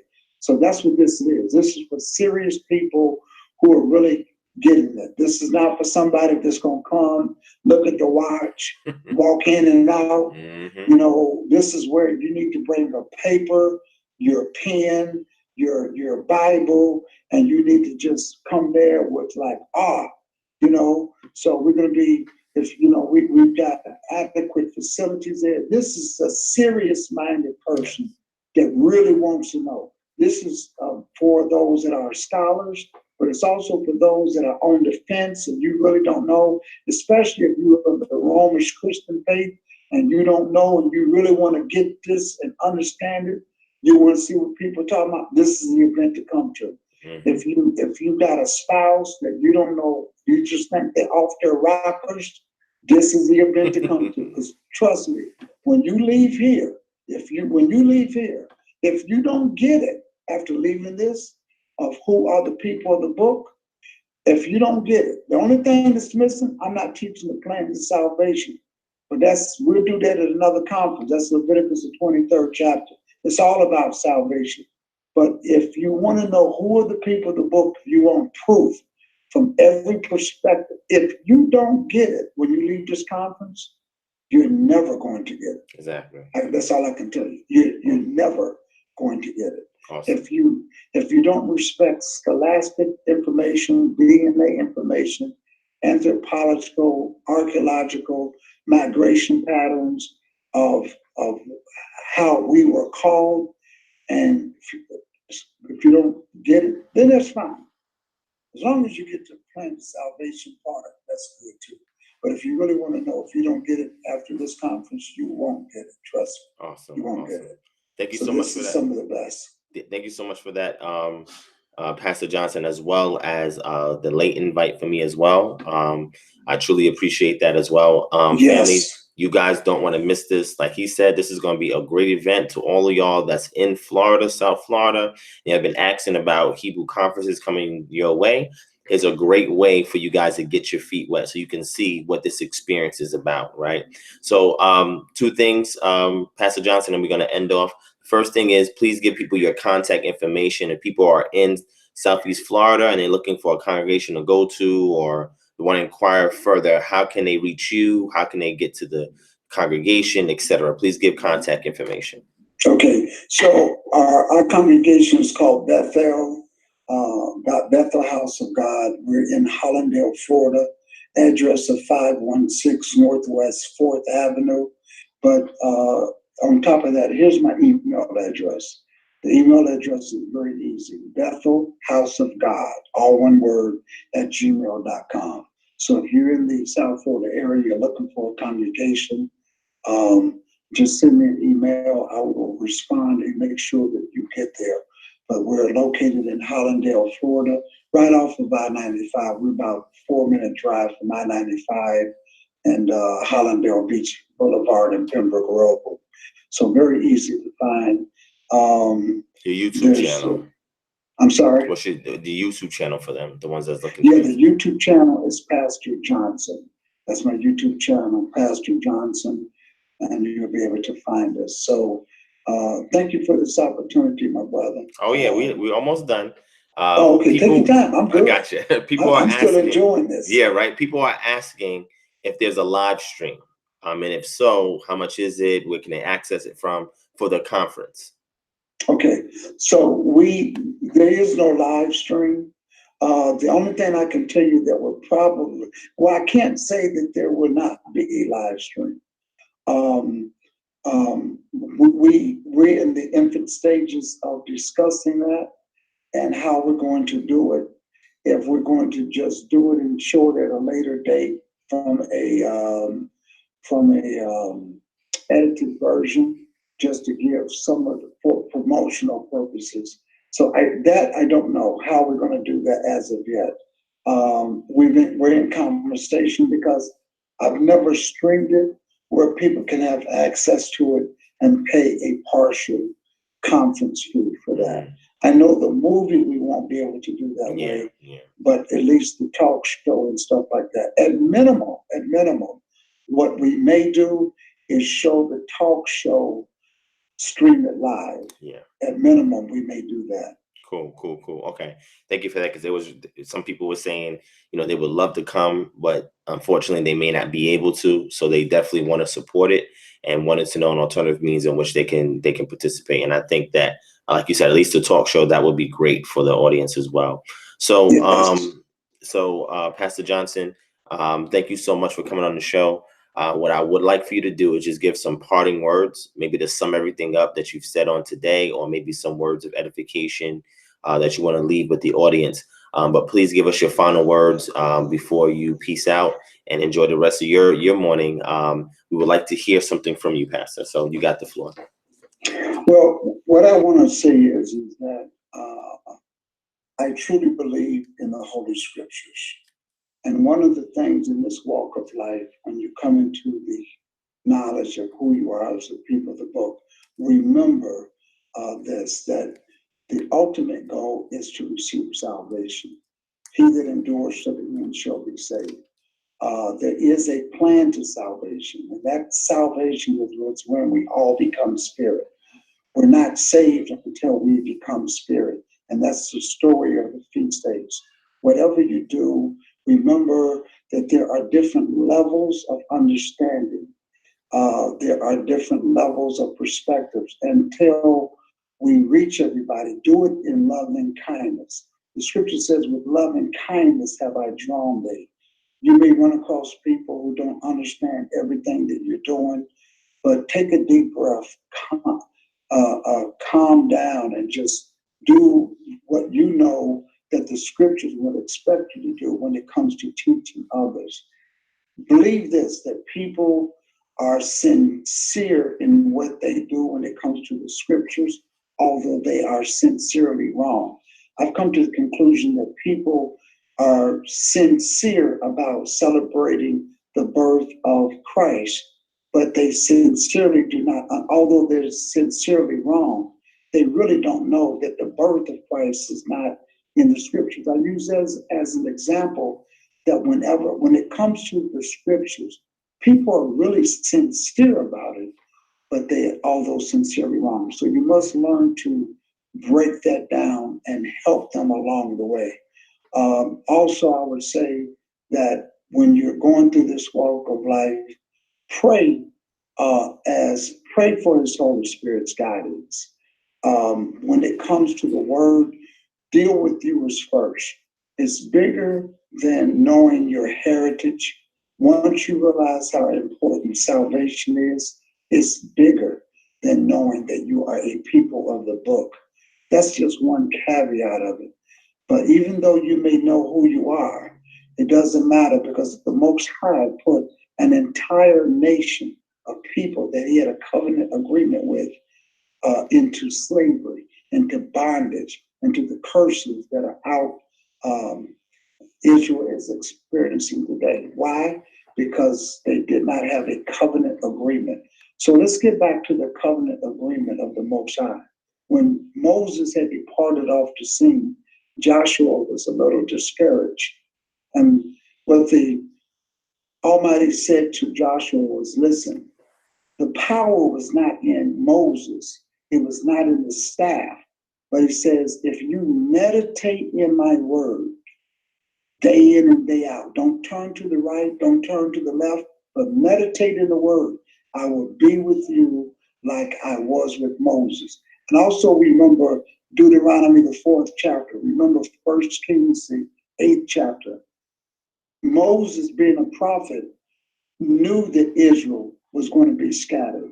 But he says, when you are scattered, if you will just face Jerusalem, wherever you are, whatever land you've been scattered to, if you just face Jerusalem and return back to the Most High, this is as an individual, because we would never be a nation until the Messiah returns and makes us a nation. But individually, wherever we are, if we would just return back to his word, he will bless us wherever we are. Solomon, when he prayed after he dedicated the temple, and he said so many things. He says, and Israel, wherever they may be, if they are in captivity because they have turned from you, but once they turn back to you, wherever they are, whatever land they are, they're in. If they just return and face Jerusalem,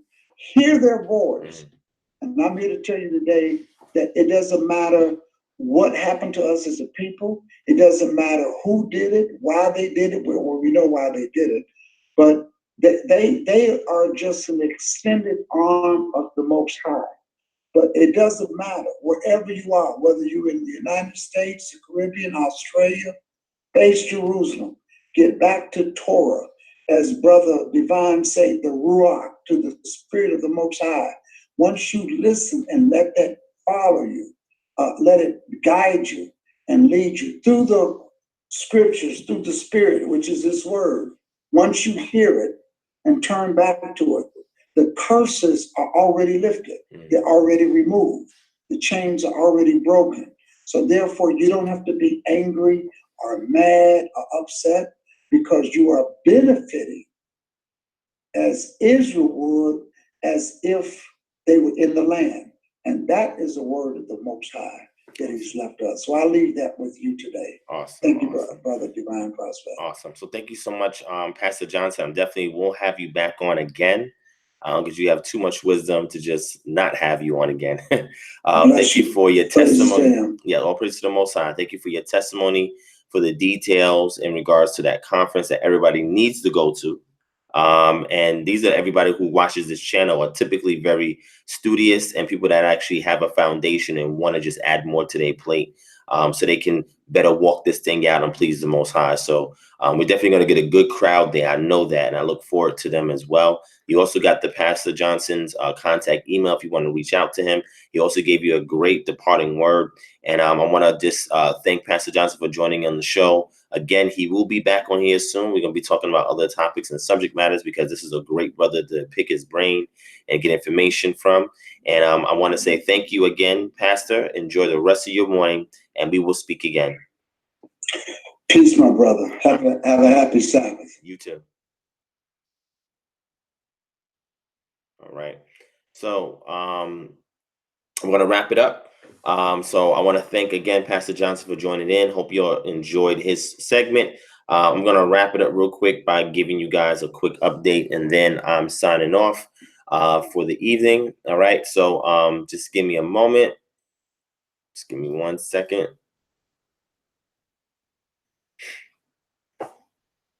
All right. Let me pull this up on my screen real quick.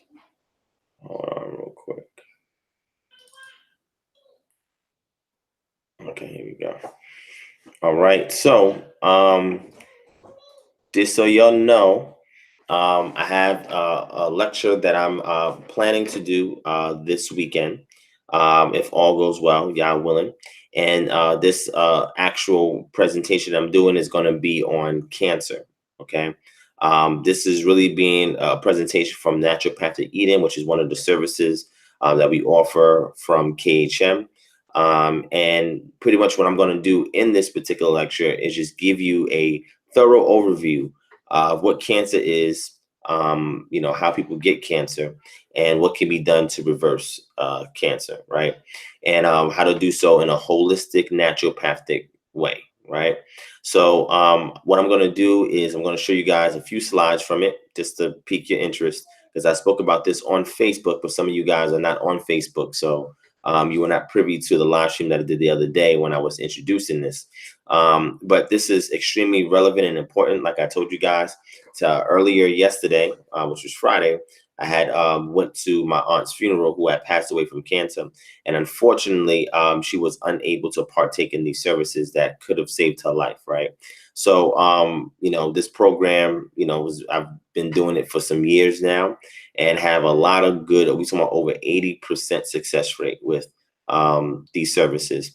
And anybody that that is afflicted with cancer, We would love to see what we can do to assist, right? Again, we do not profess to be licensed medical practitioners as far as your physicians is concerned, and we're not prescribing any medication, and we're not touting something as a definitive treatment or cure, okay? And we have to always lay that disclaimer out because the FDA is always watching, and the pharmaceutical industry is always watching, and the medical industry is always watching. So we want to be very careful in how we present this information. It's for educational purposes only, and we give you recommendations, all right? So I'm going to show you a few slides real quick just so you can get an idea of what this is going to be about. And I'm hoping you guys tune in this weekend so you can get all of these meat and potatoes, all right? So let me go ahead and pull this up real quick. And again, we offer these services as well. We do assessment, which is free, a consultation for a small fee. And then we have the follow-up program. We have a 30, 60, and 90-day program. All right. So you can inquire more by going to Natural Path to Eden. I'm going to go ahead and type that in the chat for y'all. Okay. That's the email in the chat that you can reach us on if you have an inquiry in regards to your health, whether it's eczema, whether it's asthma, whether it's cancer, whether it's ESRD, end-stage renal disease, whether it's hypertension, whatever the case may be. Send your inquiries to us. We'll assess it to see if we can assist you, and then arrange a consultation if you agree to one. And then if you want a plan after the consultation, because with the consultation, you get enough information in order to attempt to do something about your condition, right? And same thing for this particular lecture. So only about 40 slides. And again, you have enough information in here to understand what's going on and to be able to have a plan of action to actually do something. But sometimes some people want a more personalized experience. So what we do is with the follow-up plan, we create a regimen for you that is tailored to your particular disposition and condition. And then we give you a 30-day check-in. You can do the 30, 60, or 90-day check-in. We prefer the 90-day check-in because typically your healing process normally takes up to 60 days when things start to go in the right direction. And then the other 30 days is to ensure that the results are consistent and steady. And it's not just, the personalized regimen. It's also making sure your mental and your spiritual health and wellness is on high as well, because without those elements, the body is not going to receive whatever you put in it, right? So it's a holistic approach, and we want to make sure everybody is getting back to the Edenic body experience, all right? According to the cultural literature of the Israelites, we see in the book of Bereshit or Genesis that the Edenic man had an optimal physique, an optimal physiological makeup, an optimal biological makeup. He was a prime specimen of the Most High's handiwork. And what we want to do is restore people back to that state. All right. And we want to do so using naturopathic means, hence why we have Natural Path to Eden. If anybody wants to sign up to be a consultant, we can train to be a consultant. You can get some part-time work. Or if you just want to do referrals from us, and everybody you refer, we give you a referral code.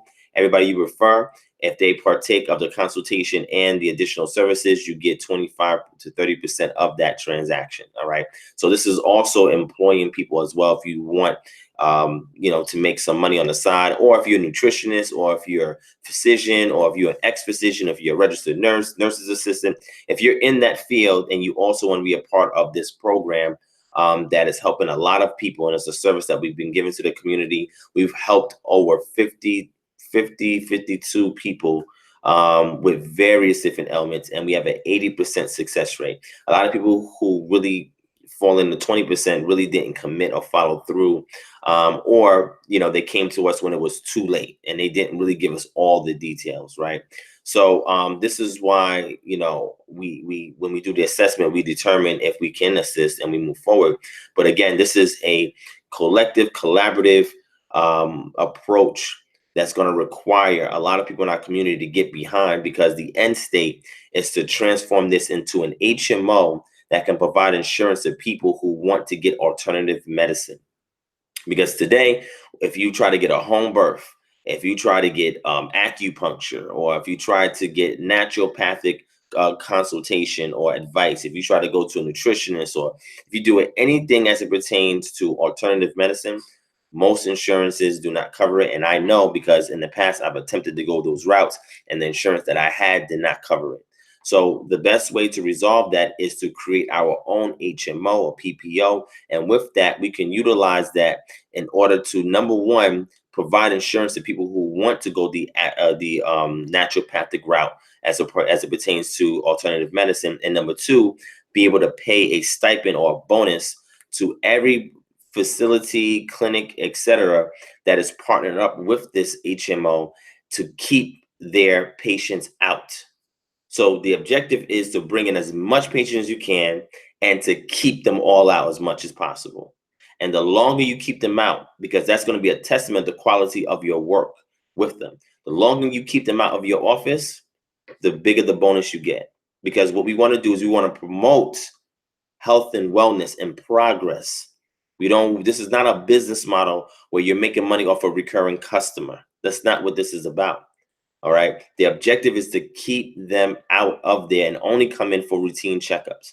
So that means your initial visit is going to be quality. They're going to take time and work with you because they understand that a bonus is on the line, and they're going to be able to address all your needs and concerns as much as possible because they're working for that bonus because they want to keep you healthy so that they can get an incentive. All right. So this is how healthcare should be done. And this is something that we're aiming for in the near future, within the next 5 years, to actually have this HMO launch. Even if it's small and localized, we're going to start it. And then once we do the pilot, we're going to move forward to a full-fledged HMO that'll be available nationwide. So we're going to need your support with this. Those of you who've been following this channel, you've seen the eczema lecture that I did. Is actually a 6-hour seminar that I condensed to 3 hours. This one on cancer is not going to be as long. It's not going to be as detailed because the one that I'm giving you for the cancer is the one that I do with consultations. So pretty much you're going to get a $100 to $200 value with this consultation that I'm going to give to you guys on this channel for free. And if you want to patronize our services, or if you want to donate to R&D so that we can provide more services, more information, more research back to the community, you can feel free to do so. All right. So I'm going to go ahead and do this for you guys. So give me a second. Let me pull this up on the screen and then we're going to go from there. All right. So just give me 1 second. Let me pull this up and we will get started. All right. So just give me a second. Hold on. Give me 1 second. All right. I'll be right with you. Let me set this up.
Okay, family. So my bad about that. Hopefully you were able to see the screen.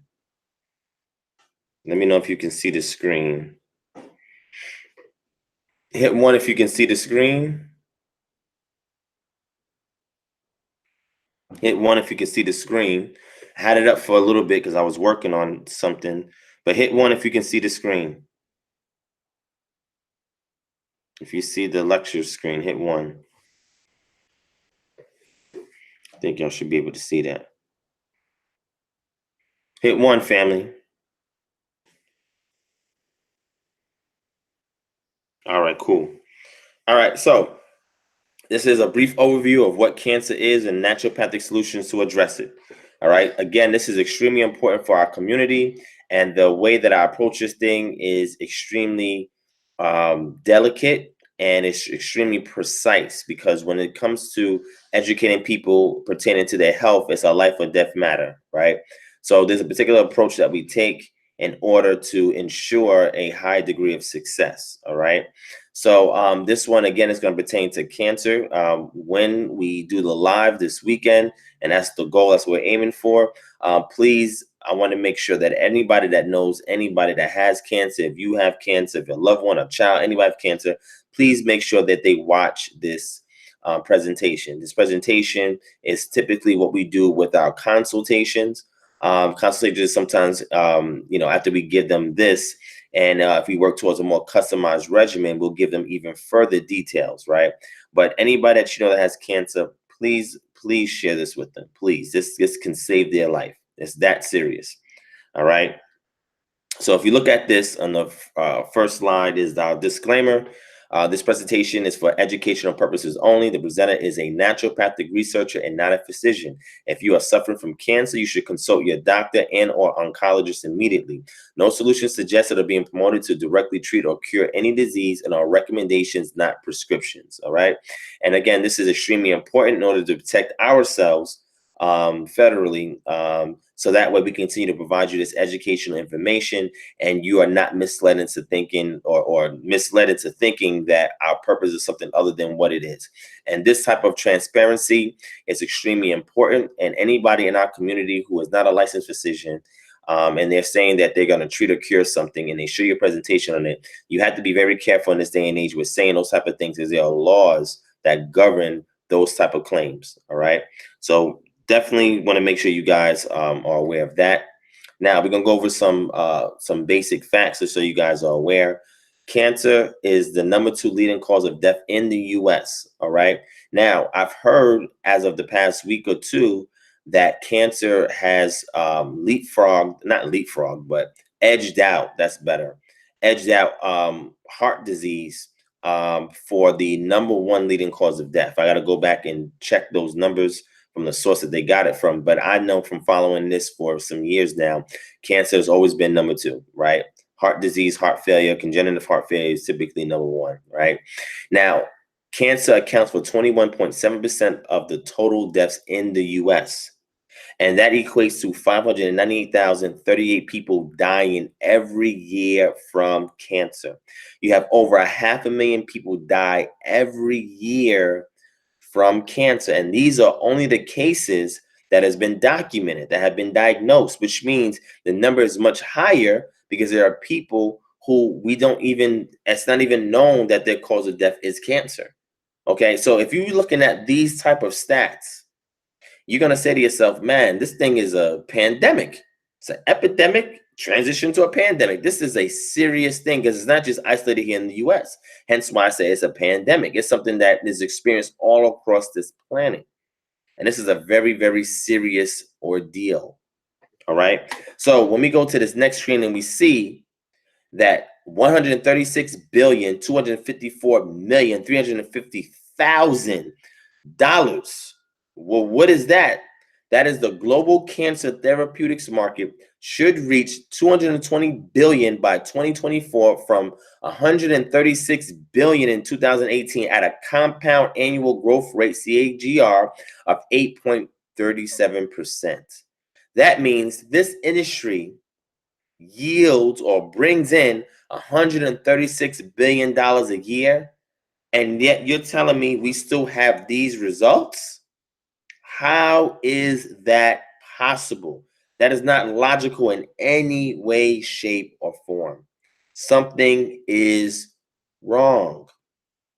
And when you look at the differences between allopathic medicine and naturopathic medicine, you start to see why these figures look this way. So this is a very, very serious matter. Like I said, I just lost my aunt to cancer, and I've known other associates and friends of mine who have family members who also lost people that they know from cancer. So it's like almost nobody I know who does not know or known of someone who has had cancer, if not themselves.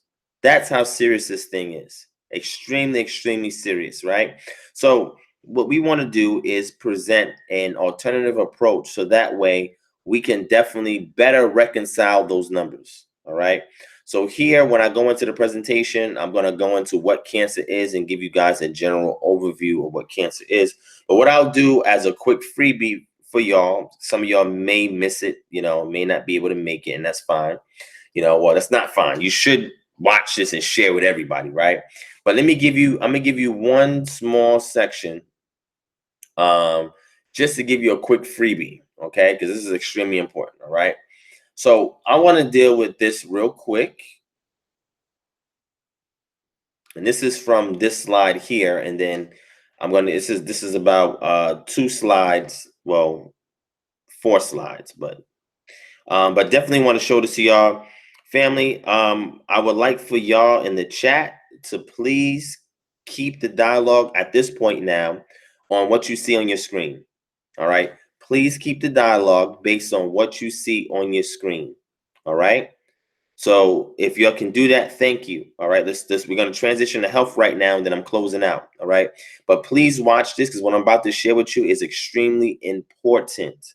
All right. And this is for whether you have cancer or don't have cancer. What I'm about to show you is extremely important, and more details will be given when I do the lecture. All right. Which again is a $100 to $200 value. All right. So please, let's shift gears into the health element of this segment. Okay. So, and I'm saying this so that way, moderators, please make sure that the conversations is directed towards health right now, because it's people that can benefit, people that can contribute to the dialogue. Please do so. So let's get into these few slides, and then we're out of here for the day. Okay. So I want to show you this real quick.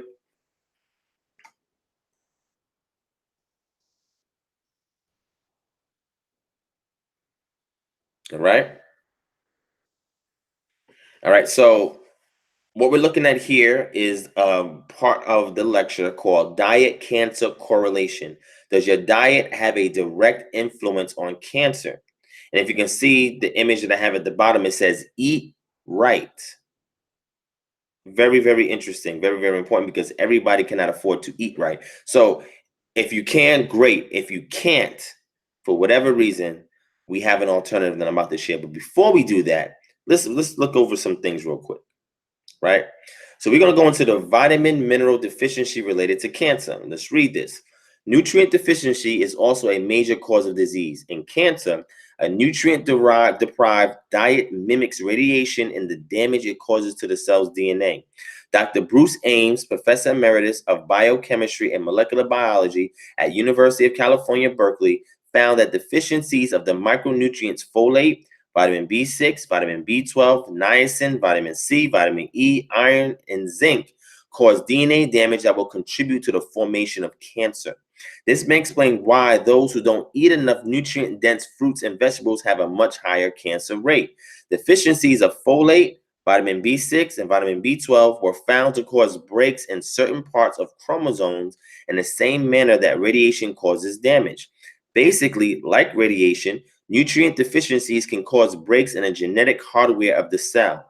If the cell doesn't repair itself, it can and will cause abnormal cell growth, eventually becoming a malignant cancer. Zinc is an element crucial to the stability of DNA. A zinc deficiency was found to disrupt repair of damaged DNA and the enzymes responsible for that DNA repair. And if you look over to the right, I give you a visual of what this is and what's going on. All right. So the next page goes in to say deficiencies of vitamin C, Vitamin D and zinc have also been linked to the development of cancer. Vitamin C is an essential nutrient that acts as a powerful antioxidant. Oxidative stress, free radical damage is a major reason for the development of cancer. And we're going to go into that when I do the full lecture.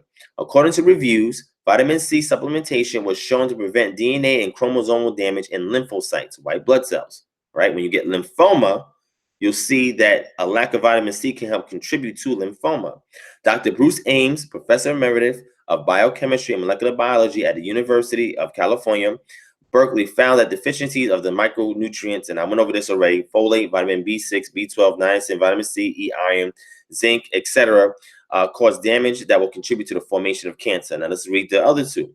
A deficiency of vitamin D is also linked to the development of cancer. In fact, getting one's blood level of vitamin D to 60 to 80 ng/ml would prevent 58,000 cases of breast cancer and 49,000 new cases of colorectal cancer each year. So anything less than 50 to 60 ng/ml increases our risk for developing disease. Countless studies in the scientific literature show that vitamins, minerals, antioxidants, and other bioactive compounds from fruits and vegetables reduce the incidence of all cancers. Eating right and your daily value percentage intake plays a major role on whether or not your cells developed into full-blown cancer. And this right here is not just for cancer. It's almost for any disease imaginable. Most of it can be drilled down to malnutrition. So there's some of you out there that said, listen, Divine, I can't afford to eat right because I don't have the funds for it. It's expensive. Is there any alternative that I can do in order for me to make up for the lack of vitamins and minerals that I'm not getting in my diet?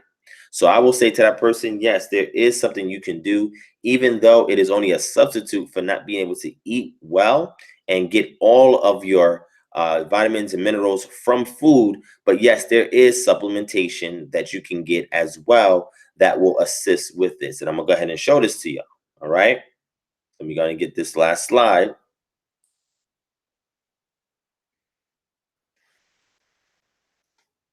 And I'm gonna share again. This is a little freebie for y'all tonight to pique your interest into the full lecture. And like I said, hopefully you guys tune in and you get everybody you know to tune in. If you're going to donate to further research and development, you can do so. If you want to patronize one of our consultations and customized regimens for you or somebody you know who does have cancer, again, this can potentially save your life, family. All right, this information is extremely valuable, extremely important, and I want to give you this consultation-esque lecture for free. All right, for all the support I've been getting from you guys, this is going out to you guys for free. All right, so let's go into this last slide and then we're done. All right, so here's one of many examples of optimal vitamin and mineral supplementation for cancer sufferers or just most disease or ailments as well. And I'm going to do a lecture on what all of these vitamins and all of these minerals, etc., do, like what they're for, how do they help the body holistically, right? And what symptoms that you'll get if you lack any of these items, which is extremely important because this should be, and I do this all the time. We do our consultations. The first inquiry that we make into a person's health is their diet, right? And their diet will tell us why they're having certain symptoms because we'll know what they are lacking, what their deficiency is in. Okay, so the only multivitamin that I recommend for anybody to get is an organic whole food source multivitamin. Do not buy anything else other than a whole food organic sourced multivitamin. And this is extremely important. And I'm not going to go extremely in depth now, but I'll say this, right? You want to make sure that you're using vegan tablets as well. Vegan tablets. Make sure they're in vegan tablet format, right? You don't want no capsules, anything like that. Vegan tablet formula. And the reason why you want to ensure that you're getting a certified organic whole food source multivitamin is because all of the vitamins and minerals and trace minerals that you are getting and putting into your body is coming from a whole food source. It is not synthetic. It has not been created in a lab. It has not been genetically modified or anything like that. Everything that you're getting from this multivitamin comes from a whole food organic source. All right. And the reason why is because when you intake synthetic vitamins and minerals, right, your body does not always have the proper response to it. Therefore, you only will get a small amount of what is being advertised on the label. So out of 100%, you'll probably get 15, 20% and still wondering why, hey, I'm taking these vitamins, but my condition is not improving.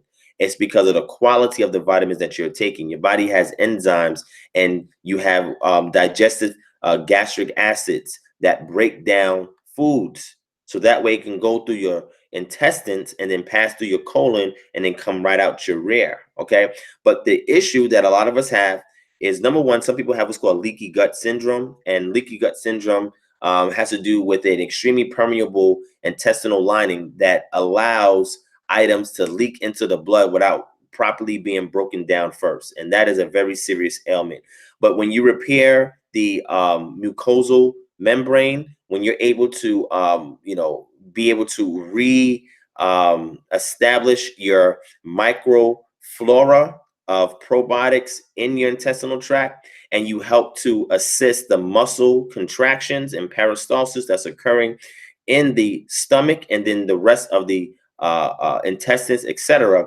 Once you are able to repair the integrity of the lining by the foods that you eat, certain foods that you eat can adversely affect the lining. Antibiotics and kill off the probiotics, etc. But once you're able to repair the gastrointestinal lining, now what you want to do is ensure that the supplementation you take and try to eat as best as you can, that the maximum amount of nutrients is being absorbed by your gut. Okay. And you hear it being said that 70% of your immune system lies in your gut. That's mostly referring to T cells. And depending upon what probiotics you eat, what food you eat, can turn T0 T cells into a T1 or T2 or Th1, Th2 T cell. And those T cells are responsible for your adaptive immune system, and they're like the general that after the first wave of infantry encounters the enemy, and we see how the enemy fights, they're able to scheme up an approach in order to better attack the enemy next time they encounter them. So your T cells are extremely important, and your gut influences how your T cells communicate, how cytokines are given out, etc. All right. So I want to leave y'all with this, and anybody that you know that has cancer, please, the most basic group of our consultations deals with nutrition before anything else. And if you want to maximize your nutrition intake, you have to also add a degree of exercise with it. And it also consists of diet and supplementation, because sometimes you may have a good diet, but you may not have all the supplements that you need to get from it. And Garden of Life My Kind Organics is one of the best brands that I recommend in regards to a multivitamin. And I do not recommend anybody get anything outside of a certified organic whole food source multivitamin. So even if you don't have cancer, but you have other ailments, you must start here at the root, at the core. And this right here will change your life if you commit to one tablet every day, as well as striving your best to eat as healthy as you can, which I will also touch on briefly when I do the full lecture. But again, this can help save your life. Something as simple as this. All right. So with that, family, I appreciate y'all from watching. Ariyahu said, how did the ancient Israelites tackle health? That's a great question, and that will be another lection or discussion that I will do for y'all. But just know that the principles behind how they tackled health is embedded in naturopathic eating. Naturopathic eating was constructed out of my Israelite paradigm, and from extracting it out of my Israelite paradigm and being able to structure it so that way it can be a service that can assist people with a societal ill, which is bad health and ailments and disease that we face day to day, you'll know that the prime cause for me making this effect on the community stems from my Israelite paradigm. And this is what I want to inspire all of you guys out there to do as well, is to find something in your paradigm that can be turned into a product, good, or service that can benefit your community, even an organization that can benefit your community. Because if it's not doing that or inspiring you to do that, you have no end game. Therefore, you're waking up brothers and sisters irresponsibly. Okay. All right. So, oh yeah, vitamin D, Brenda. I also speak about vitamin D in my eczema lecture, but vitamin D also plays a role here as well as it pertains to cancer, because vitamin D is not an actual vitamin, right? It's a hormone, right? And you can get vitamin D from a food source, or it could be done within the epidermal layer of your skin that then makes its way to your liver, and then your liver is the one that's responsible for the end product of the vitamin D process, which is actually a hormone, which is responsible for proliferation and differentiation when it comes to cells in your body. All right. So with that, family, I thank y'all for watching. I'm gonna end it off here. We've been on here for a little over 2 hours. I hope you guys enjoyed this show and you guys got what you were looking for with it. I thank again Pastor Johnson for joining us, and all of you for coming out to us this Saturday morning and enjoying this session. All right, please share this video everywhere, so everybody can be privy of the things that we shared in the garment of the discussion that took place. And like I said, stay tuned soon. And if you are not subscribed, please subscribe, and also hit that bell to get the notification when we put new content on this channel, so you guys can partake in this free $200 value lecture that I'm about to give you guys that will change your life or somebody you know's life. All right. So I love you, family. Thank you for watching. And thank you guys as well for supporting, for your prayers, for your financial support, for the things that you help to contribute to KHM and help build me, DivineProspect, as somebody whose influence is only successful by being in alignment with what Yah wants for me to do and how I benefit my community. And you guys are letting me know that I'm doing as good a job as I can, but I always leave room for improvement. All right. And you guys can also do the same. Nobody's exempt from contributing and building the community at large. And I love you guys. I want to make sure you guys understand that, and you guys do not give up hope. We got you and we got each other. The Most High is a coach in the back, and we the marquee players that we're running the plan, the executing the plays that from the playbook that he has given us. All right. So family, love you guys. Watch y'all. And watch each other, be each other's keeper. And I try to observe when I see y'all in there. If y'all have YouTube channels, try to watch and follow y'all as well, because we got to be accountable for each other. All right.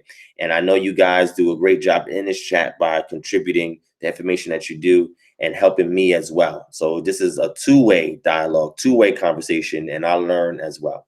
So let me leave you guys out. There's a lot more I would love to say to y'all, but it's getting kind of late. But I love you guys. Y'all stay tuned to the next session, and we'll meet again. Peace and shalom.